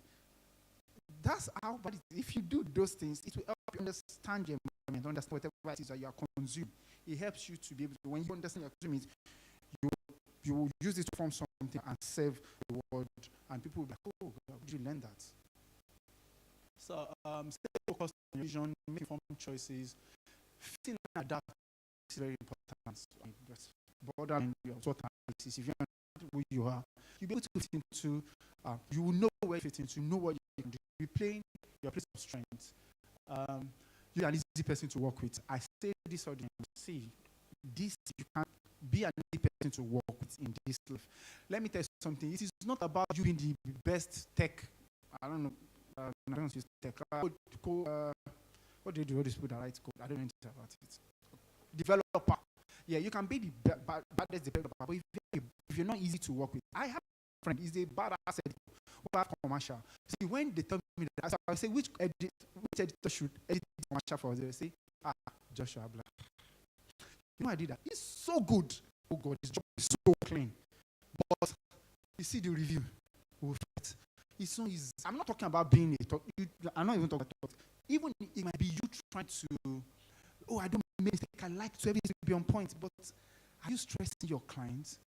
Because they might be working with somebody that is a bit lower than you, but that person gives them peace of mind. Make it easy. Make yourself easy to work. See, at times, it's the reason why you keep quiet. Say, okay, no problem. See, guys, I give this example. There was a time a lady, there's this thing that I use.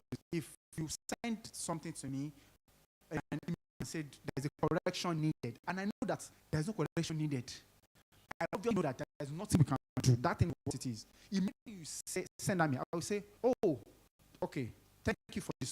We'll go back and come back to you. See, when we back and come back to you, and by the time you nothing change, you fall for good. Okay, we're going to think about it. But imagine immediately the person said, you guys will review this thing, there is an error. No, there is no error. We finished, we did well. The person argument will start. To manage people. it helps you to making yourself easy to work help you to manage people. And trust me, you just want to be the best everybody to work with. Do you know how many times people will come and say to me, just want it to be you? Okay, you know, just say please supervise this thing. But easy to work with, you are the go-to person. Understand your unique value, important. And there's a sort of analysis about identify suitable roles, focus on your skills acquisition, cultivate learning mindset, stay open to learning, asking a lot of questions with you learning, avoid no key. The current rate of change, where new technologies and services are developed and released lightning speed, providing better information, increasing automation, and pushing boundaries further. I would argue that if you are not evolving, you are risking business success. No, even if you have your business or you are working with somebody, if you're not evolving, you're risking that person's business. You're risking your own personal brand because they will leave you behind.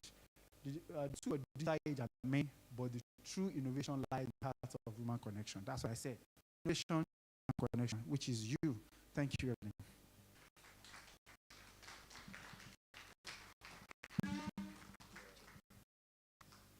Okay. All right.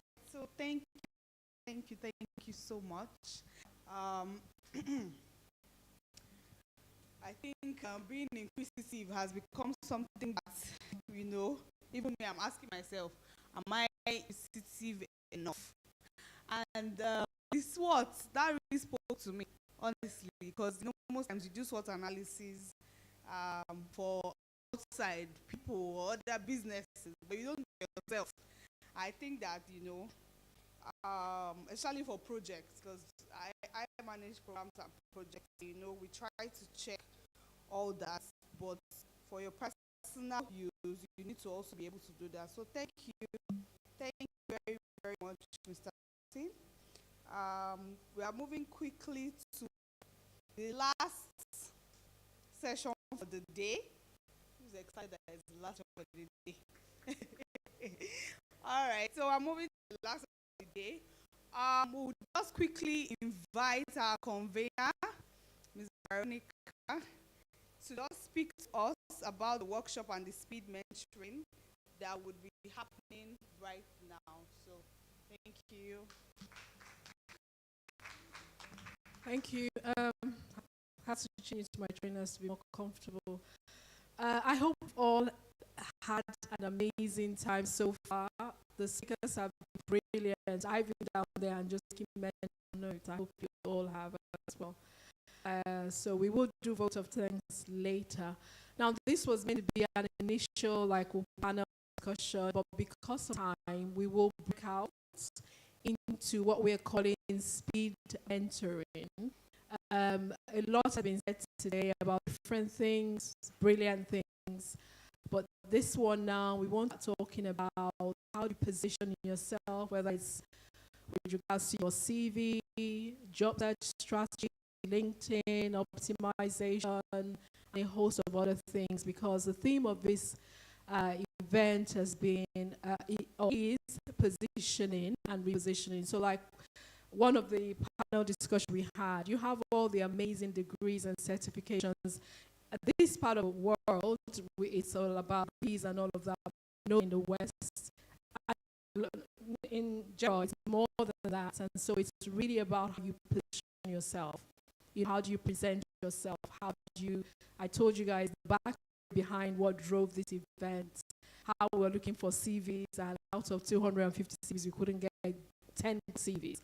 I spent a couple of days. And so today we're just have different tables where you can see, we'll have signages on the table. If you want to go and talk to somebody about careerity, because talking to somebody earlier, and she said she's in her 50s, has done a lot of things, but she wants to get into tech, and she doesn't know where to start from. And so I said, well, you've got to get clarity really about, because tech is broad, like we've all heard today. You have to get clarity. You have to do what you call gap analysis, like I like to call it, and then a host of things. Don't spend too much time. So if you think that, okay, all of these things, what next? How do I get clarity? So we have mentors here who are experienced professionals in different fields. And so you can go and just 5 minutes because it's speed, because you're running behind, so it has to be very quick. If you want to talk to somebody about career clarity, you just go and line up in front of that table that says career clarity, and you can just 5 minutes, okay, this is my situation, what do I do? Quick. You finish that, and if you want to talk about LinkedIn, you move to the LinkedIn queue. You want to talk about the ones, job strategy, and all the things that we have lined up. We have 5 areas today, and we have professionals who will be talking to you about these areas. And that's the next segment that we're going to go into now. I think the tables is set already somewhere there. So just go and talk to these people and ask them questions. And then towards the end, we'll do a bit of networking. You can ask, you can talk to different people and just eradicate. If everything I've heard today, there's this thing I still have a question about. Can you tell me what you think? And then I think we will round off. So that's the plan. Thank you once again to all our speakers. Thank you to those for an amazing one. Thank you very much. Okay, thank you so much, Modupe. So we are moving now for the speed mentoring. Can we have, where are the tables? Should be at the tables at back? The tables are just getting arranged. So Oh, okay. and the participants can start thinking of the one they want to do first. Yes. Okay. All right.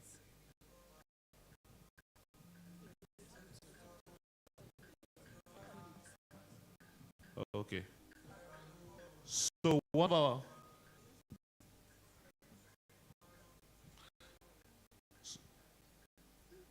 we did not forget our sponsor, please. We'll be calling on our representative from Afrex. Afrex, my bad. I'm sorry. Please come and take the mic so that you come and say it very well. Afrex is one of our major sponsors for this event, and they would like to tell us a thing or two. All right, so as it comes up, please take out your phones in this moment and follow Sterling Tech Solutions if you have not already done that. We do that to exercise. Just follow Sterling Tech Solutions Instagram. And reading of honor. And reading of honor, please. Sterling Tech Solutions, Reading of Honor Instagram page. Please follow for more updates, also to refer your friends. All right, over to you. Good afternoon, everyone. Sorry, my legs are a bit wobbly, like they are doing yesterday. So my name is Hassan. I'm from Afrex. Yes, the correct pronunciation is Afrex. Money transfer service that allow you to send and receive money to parts of Africa. We were founded in 2019 by a visionary founder that realized that it was so difficult for him to send money home to his family or to move his money around. He's Nigerian American and as a result had spent the bulk of his life over there. To solve this problem, started Afrex so more people could send money back home to their loved ones here in Nigeria. That was planned first, you know. But over time, the dream grew bigger and the experience just for more. So we expanded. You know, African countries now, over 20 countries worldwide, and we're still growing every day. Now, if you're wondering why I'm here telling you about Afrex, it's simple. Like I said, we allow people send back home to their family, their loved ones. So if you have family, friends outside Nigeria, you can always, you know, to send, or if they want to send you money, they can always do it through Afrex. But more than that, because of this event and because, you know, this is big, our team is positioning for tech career success. And like I said, at Afrex, we've been expanding, we've been trying to do more, solve more problems, basically. So more recently, one of the problems we are solve or we have created a solution for is for talent, for content, basically, that want to get money for their services but cannot get money. I'll tell you a very short story. In 2017 or so, I was freelancing on, Fiverr. So I came across this client, and we had a done deal. It was supposed to pay me, I think, $500 and something or so. And, we spoke about it. I was happy. And then in this moment, I say, okay, can we make arrangements for some other payment method? He says, I don't understand. Why can't we use PayPal? I said, look, PayPal is not accepted in my country. He says, really? I said, yes. He said, okay, let's use Payza then. At that time, those were the options that everyone was using. I said, look, Payza is not available in my country. I cannot receive money with. He says, what country are you from? I say, Nigeria. And then he goes on this long rant, telling me I'm Sama. Frankly, I planned for $500. It was a sad experience. It's things like that that we're building for at AfriX. We want to ensure that you never go out there to compete with global talents and then meet someone that says, hey, you're a scammer, because you don't have received the money. So we're not PayPal, we're not Payza, but we're something better. We allow you to create global accounts in your own name. So today on the AfriX app, you can create a US account and receive USD from anywhere in the world in your own name. Just like, you're an American citizen. That is what we offer now. It's pretty simple to get started with AfriX. All you have to do right now is download the app, sign up. You could do it now, in this moment. What is it they say? Leave till tomorrow what you can do today. So you should sign up, honestly. It's great. I think, everyone here that's already in tech, everyone here that's already working remotely, freelancing, and everyone that will eventually will come to that point where you need to get your money. And AfriX will be the solution that you need. Yes, exactly. That's AfriX. Thank you. Signing up is super easy. You just, you put in your details. It's like a very short process. 2 minutes. You sign up. You put in your name, your email, EC. You do your KYC, and you're able to receive from people. Another interesting feature is a feature. This allows you to make as much money as you want just by referring your friends. So like I said, you have family that sends money back home, right? You have family that sends money back home to you. You have clients that send money to you. With our referral feature, if you refer friends and they sign up your referral code and they get paid over $150, it's AfriX account. Each of you get money. They get $10, you get $10. It's giving back to our users. It's all encouraging users, telling them, look, we see you, we understand financial struggles, and we're for you.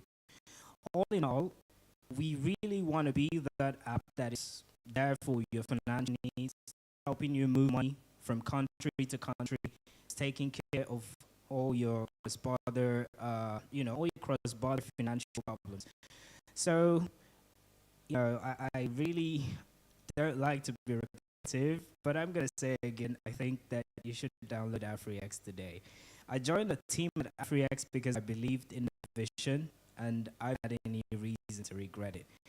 I believe that as users, you would not have any reason to regret using the app. Thank you so much. Thank you so much. I've downloaded it myself. I'll sign up and do my KYC soon. All right. I think the tables are set now, and we can move. So they are labeled as well. Just move quickly for the speed mentoring now. Thank you.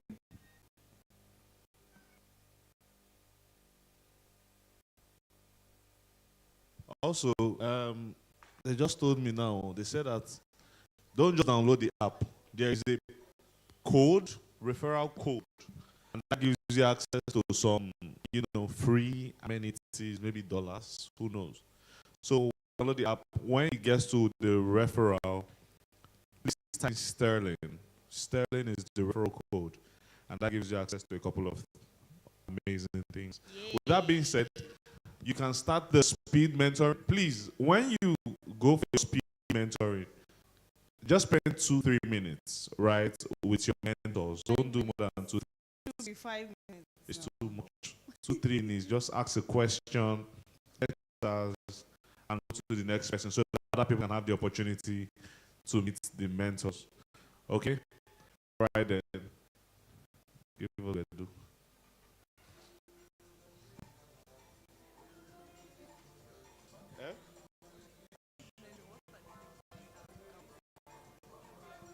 So on the speed mentoring, we have CV Clinic.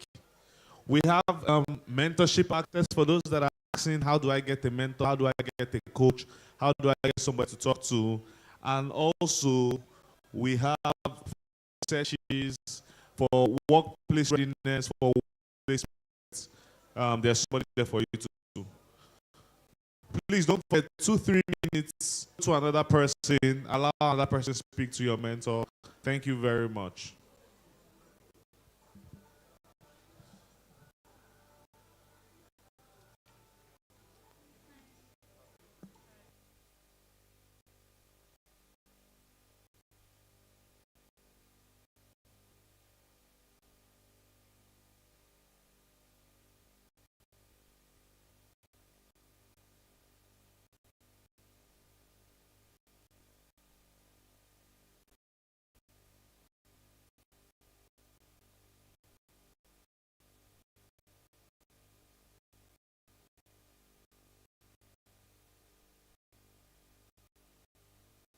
Please, while you're at it, if you haven't followed Sterling here and Redeem of Honor on Instagram, please go and follow now.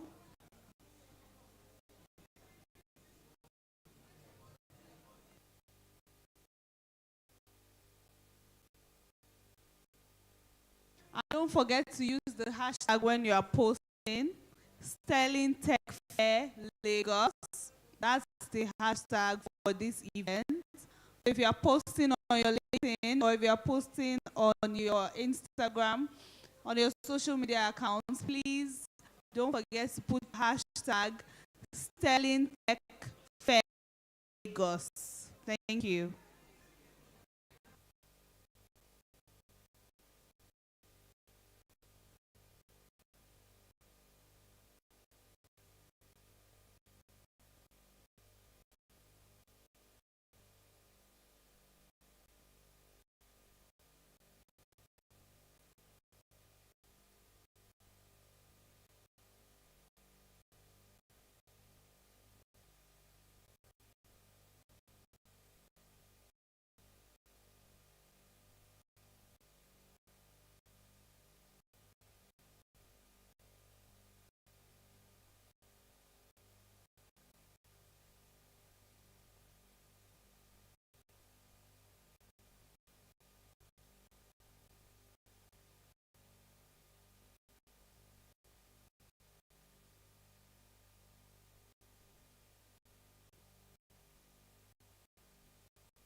5 minutes, guys. 5 minutes. I see some people for like 10 minutes now.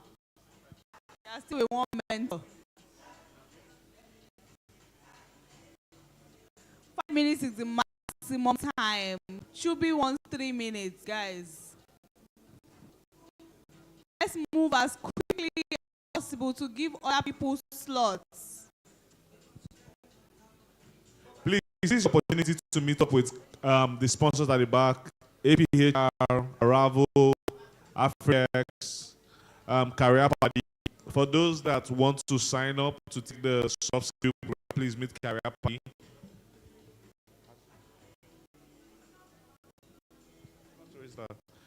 So please don't forget, you can register with Career Party and you stand a chance to join the Workplace Essentials training that is going to be in, I think, next week.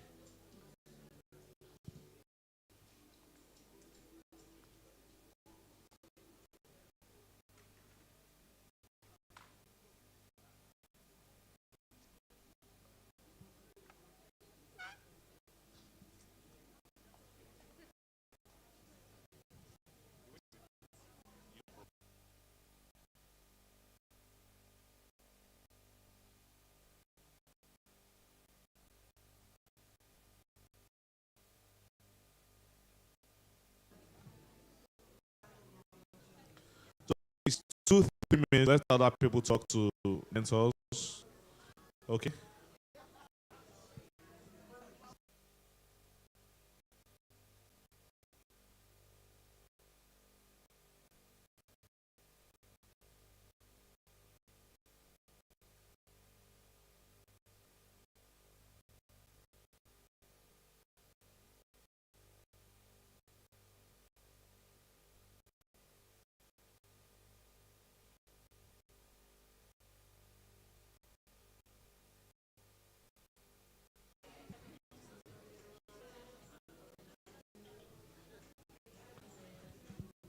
Please, our mentors, if somebody is with you for too long, consider the next person. Oh.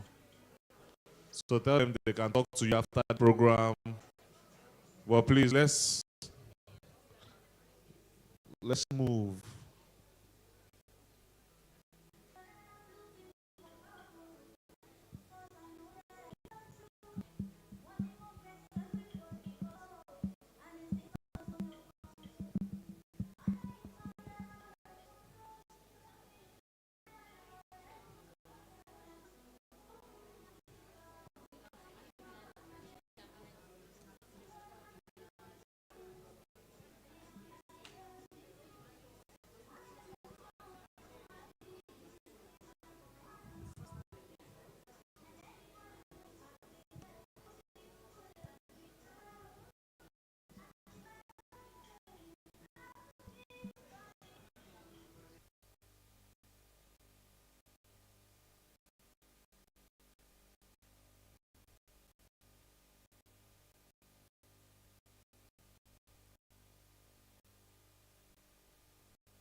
Please, be considerate.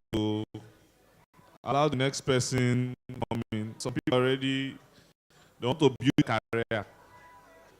It's speed lottery now. 3 minutes, 5 minutes. Please.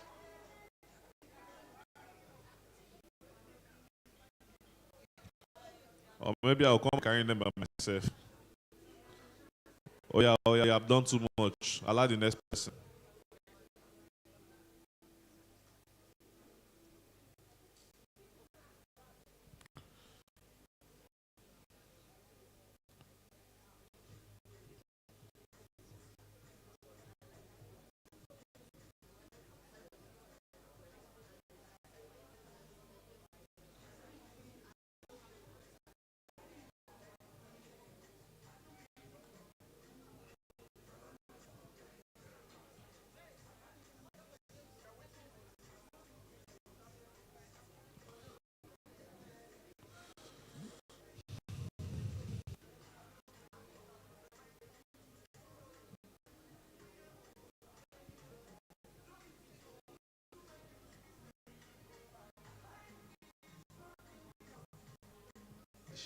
flyer.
So we're rounding off the speed mentoring.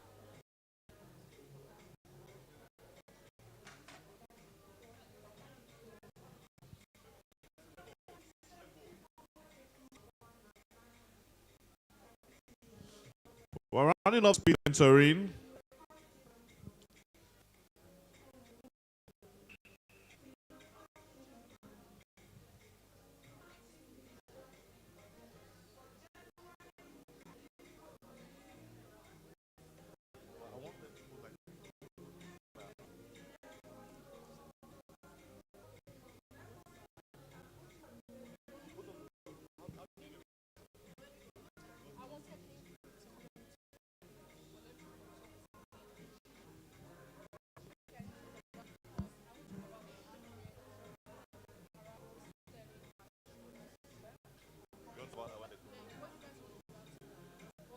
To be honest, after now, everybody would have done.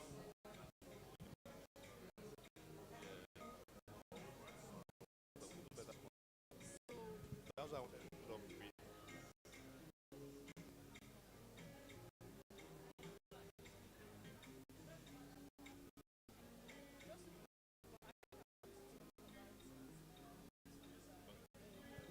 So we'll be rounding up our speed mentoring. If there is somebody you want to talk to, please, if somebody has been there for too long, tap them and say, please, please, please, please, please, please. Please allow me, allow me.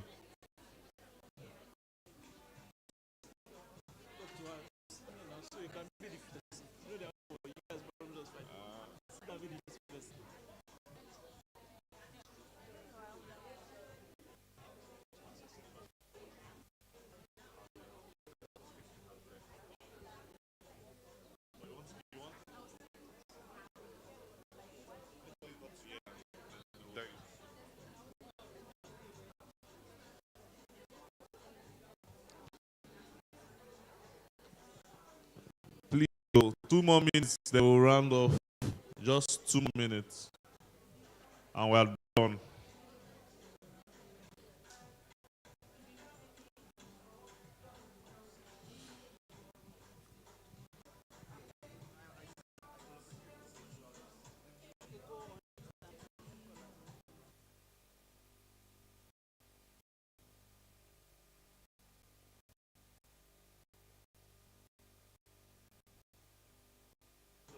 Please, I noticed that my profile hasn't really come up. Can you put it up, please? So I also connect with me.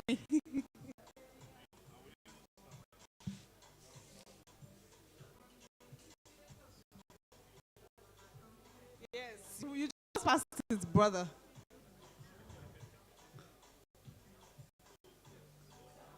Yes, thank you. Program manager, actually, not projects. But yeah, that's the profile.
All right.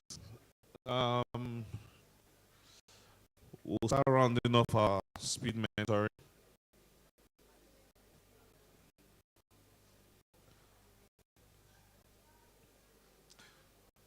So,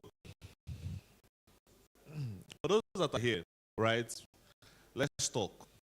For those that are here, while the others are rounding off, I just want us to talk about, highlights of this program.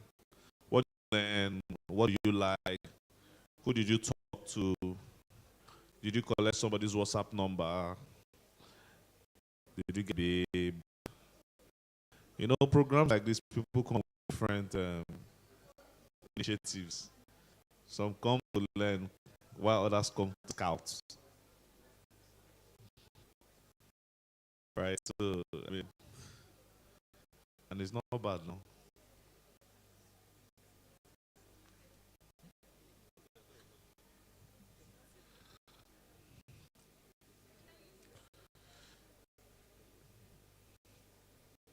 Does anybody want to say, okay, is there somebody wants to talk? Please talk, Joe, don't mind them. Okay, good afternoon, everyone. I'm Bibiri, and for this fair, I would say I've really learned a lot of things. The key speakers that came, they really, really opened my mind to things that I didn't really know, but now have it, and I really appreciate the opportunity you people have given for us to have something like this. In all honesty, if I had the opportunity to have this kind of workshops, although I used to attend workshops, but it's really a religious gathering where we just have to brush through things, but I don't really get the in-depth, the in-depth in terms of having soft skills, how communicate with people can help, and all of that.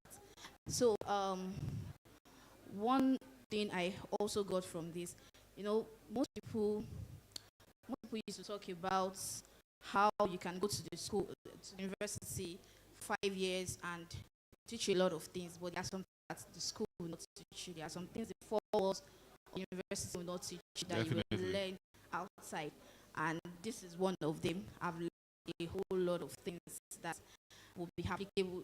This SWOT analysis that I talked about, I never thought of it, of having a SWOT analysis about myself. I've heard of having SWOT analysis about businesses and all of that, but I did not know it's something I can do with my own self till this program came up. And when I leave here, what I want next is to have this analysis about myself. I want to have a survey and ask about what people think about me and what I think about myself, so I will have a kind of holistic perspective of who I am and getting to know myself better. Thank you. Thank you very much. That was really insightful. And that's really interesting. Like we said in the beginning, this is a perennially free program. All our speakers are renowned in their own walks of life. Is there a person that wants to say something about the program? You won something in this program? You want to say something? You want to say something before now? You can always talk, But this one is just us chatting, nothing serious, just chat, So, how's the program? Yeah, the program was really insightful. To think that it's kind of difficult to believe that it's free. I still kind of find it hard to believe that it's free. No, it's not difficult. Sterling does amazing things. This is one of them. Yeah, but I don't think I experienced, apart from maybe on campus, where students try to reach out to super partners, and that's the only experience, because I graduated this year. So, but this was really nice. Yeah, I think the speakers, they're really grounded. They really went far. I don't know. That's to say that it was just basically them volunteering. It's beautiful. It's really beautiful to see that. They're happy to be here, by the way. that's why I wanted to like. Yes. Beautiful. So also I think I like the fact that they were. So I'm trying to bias. Well, I think I like the fact that mostly women. Oh, that's fine. That's fine. Beautiful women represented because it's usually women are underrepresented in tech. I did computer engineering, and we were like 130 students in my class, and we were just like 12 girls. Wow. Yeah, and that's like so every department. So there are different departments in engineering, and that was the largest, like that's the highest number of girls in departments in engineering. I think in mechanical in my set there were like 180 students with 6 girls. Wow. Yeah, so it's just really nice. I did not expect to see so many women, so it's really nice to see that. Interesting. So, yeah, you're welcome. Amazing, amazing. Hope for have you spoken to Career Party? You should speak to Career Party. They are doing a program. I think it's starting next week and it's virtual, and it's a soft skill training program. Have you spoken to them? Speak. For those that are that just finished 0 to 3 years experience, and you are interested in getting grounded in soft skills, some of our speakers here today are going to be facilitating that program. So, another free. We like giving out free things, Nigeria is too tough to give something free, So we like giving out free. So we are rounding up our speed mentoring. We are currently finishing our speed mentoring. Said, because a lot of times you have these events, people come and they hear so much and they don't put to practice and they forget, and then it's just lost and not impactful. I'm here to make sure that you're doing something and you're doing it now. Don't wait till tomorrow. Take the action now. If you need to do a SWOT or what next steps look like, what are your strengths, weaknesses, opportunities, and all of that. Do that on yourself now, okay? The second bit is we want to talk about Sterling Tech Africa, which is one of the things that we are sort of launching via this event. We are partnering with Aravo Academy. Aravo Academy, so they do courses in data analysis, project management, business analysis, full stack development, so back-end, front-end development, cyber security. So Sterling Tech Solutions Africa will be partnering with Aravo, and we're starting a program sometime in November. So if you want to, some of you have said, you're interested in getting into tech. So this is a program that we are co-creating with Bravo Academy. And it gives you an opportunity to do both virtual, so online training in these areas. Bravo Academy will be providing the internship opportunity. So you would have gone through the training with us, and then you then will go, Aravo will then give you an opportunity to go and gain hands-on experience. There's also internship opportunities in these areas. And of course, depending on how well you do, there will be an exam, I believe. Depending on how well you do, you can be placed, you can get a job with Aravo Academy. So I think the young man who came earlier was talking about the fact that about 30 people have gone through the Aravo Academy program, and they are now members of staff of Aravo. So we are partnering with Aravo Academy, and we are offering this program from November. So that is Sterling Tech Africa. And so if it's something you want to know more about, you can maybe talk to Trevor, talk to myself, so that, because the next cohort will start in November. So you're interested in business analysis, data analysis, project management, cybersecurity, or software development, come and talk to us. We're starting our first cohort in Africa November this year. And so it's double barrel, it's an amazing package. So you get the training from us, which you do online because we are remote with everything online.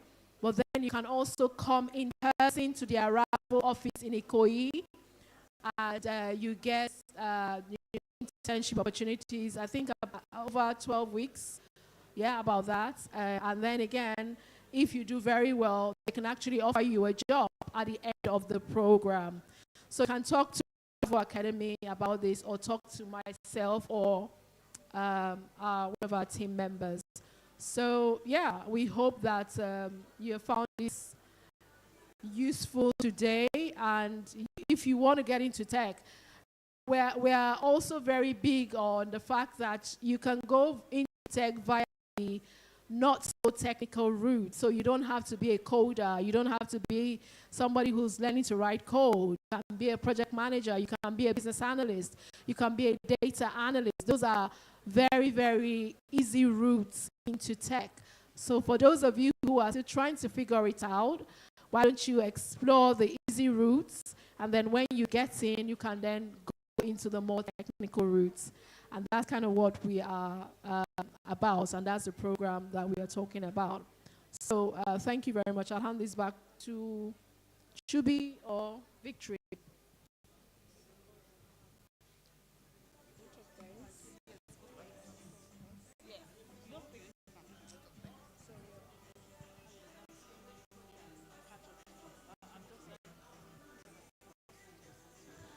Thank you so much. I think Ayo is giving us the vote of thanks, right? Yes, yes, yes, yes. So I would like to just thank everybody for spending your time with us today. And I believe that we've learned so much. Yes or yes, we've learned so much because the speakers, they've spoken from the wealth of experience and from the depth of their hearts. And listening to speakers, I could see that they just want to share their success stories with everybody. They want to hand, like I see them as like they are trying to handhold everyone to say that, look, I'm here, you too can be here. That's what they've done. They've been very honest. They didn't just tell anybody that, oh, all you need to do is just this. You know, they went down memory lane, step by step, how they got to where they are today. And that is what we need. And I also want to employ everybody. Please take advantage of the Sterling Career Training. You see, one of the things I've told people about Sterling Career is that the online opportunity is very important. You see, this skill that you are talking about, you can acquire these skills and you don't know the tools to use, because in today's world, you must also know the tools. A lot of us want international opportunities in Nigeria. You're not going to be physically present in those places. There are tools that you will need to learn. So take advantage of these opportunities. A lot of us, it is because we have the opportunity of working in certain companies that we learn the tools. But you can learn those tools on your own. And Sterling's package comes with those tools. So let's take advantage of this. And so I just want to, in closing, I want to say a very big thank you to everyone.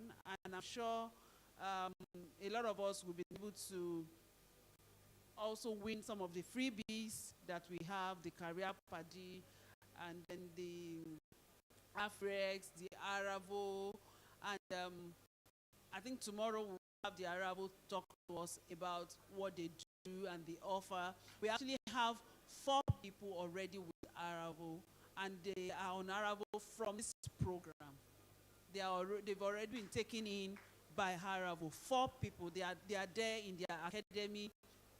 By 12 weeks, they are going to move into the paid intern, and they have the opportunity to actually be absorbed into Aravo as full staff. So it's not a joke. We are not joking. These things are real. And that is why we'll continue to emphasize this throughout this program. So please and please and please take these things very serious. So on that note, I want to say thank you so much. And for the speakers that are coming tomorrow, I know the people that registered for today are not coming tomorrow. And I know some get crashed tomorrow. So thank you so much and have a very good evening.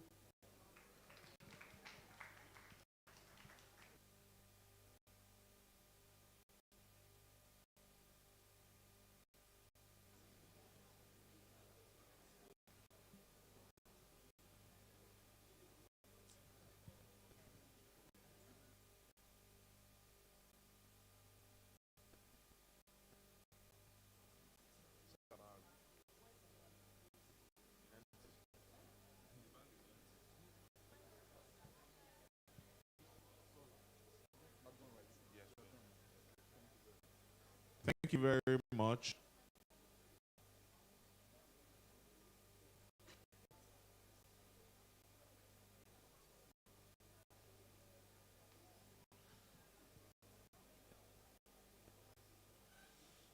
So just be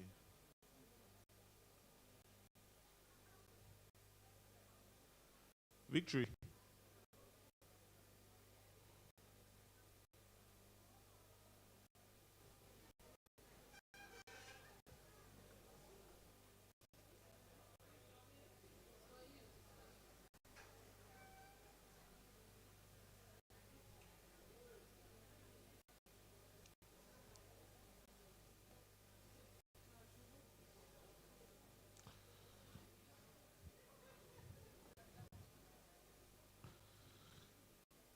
We are currently in search of a laptop.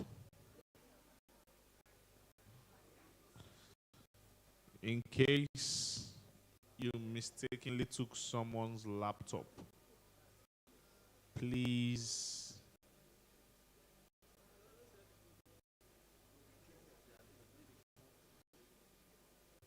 let us know, because we are looking for a laptop. Just a few minutes ago. Yes, that's what we are going to do.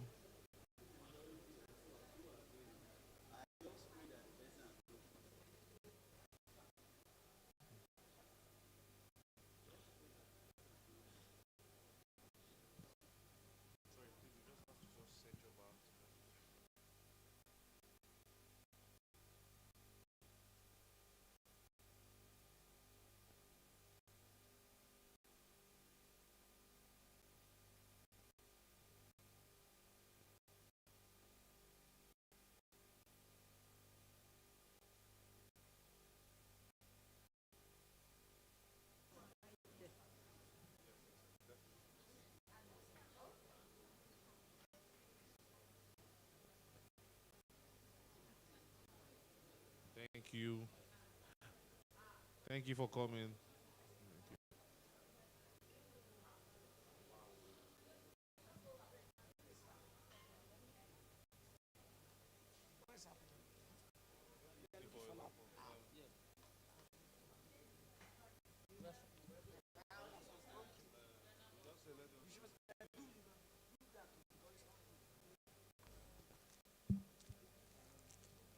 Thank you so much, sir. You come tomorrow, Abi? No problem.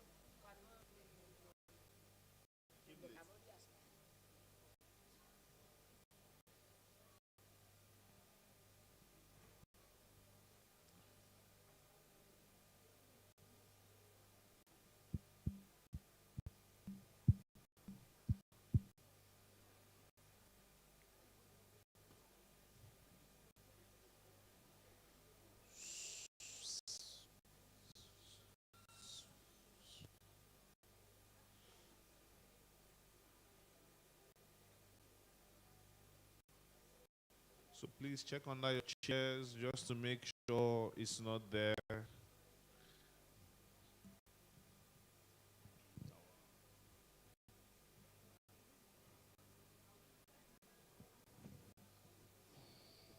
this is not funny.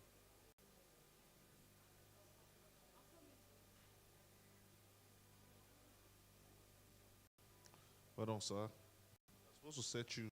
Is there a laptop there? I know. All right. Are you leaving?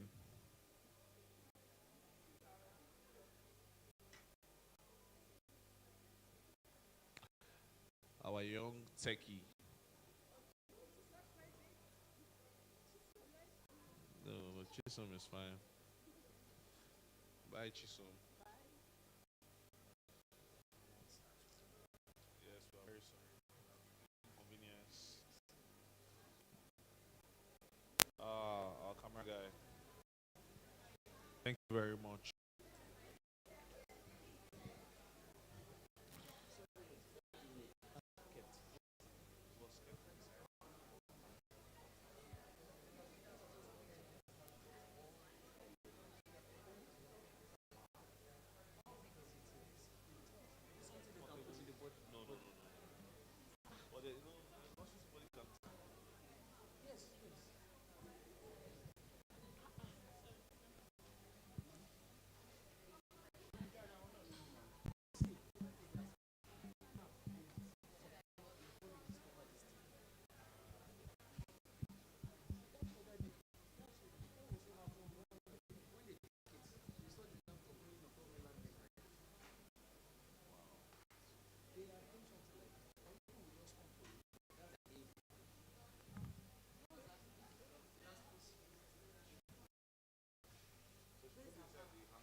I'm played by this side with these technical guys.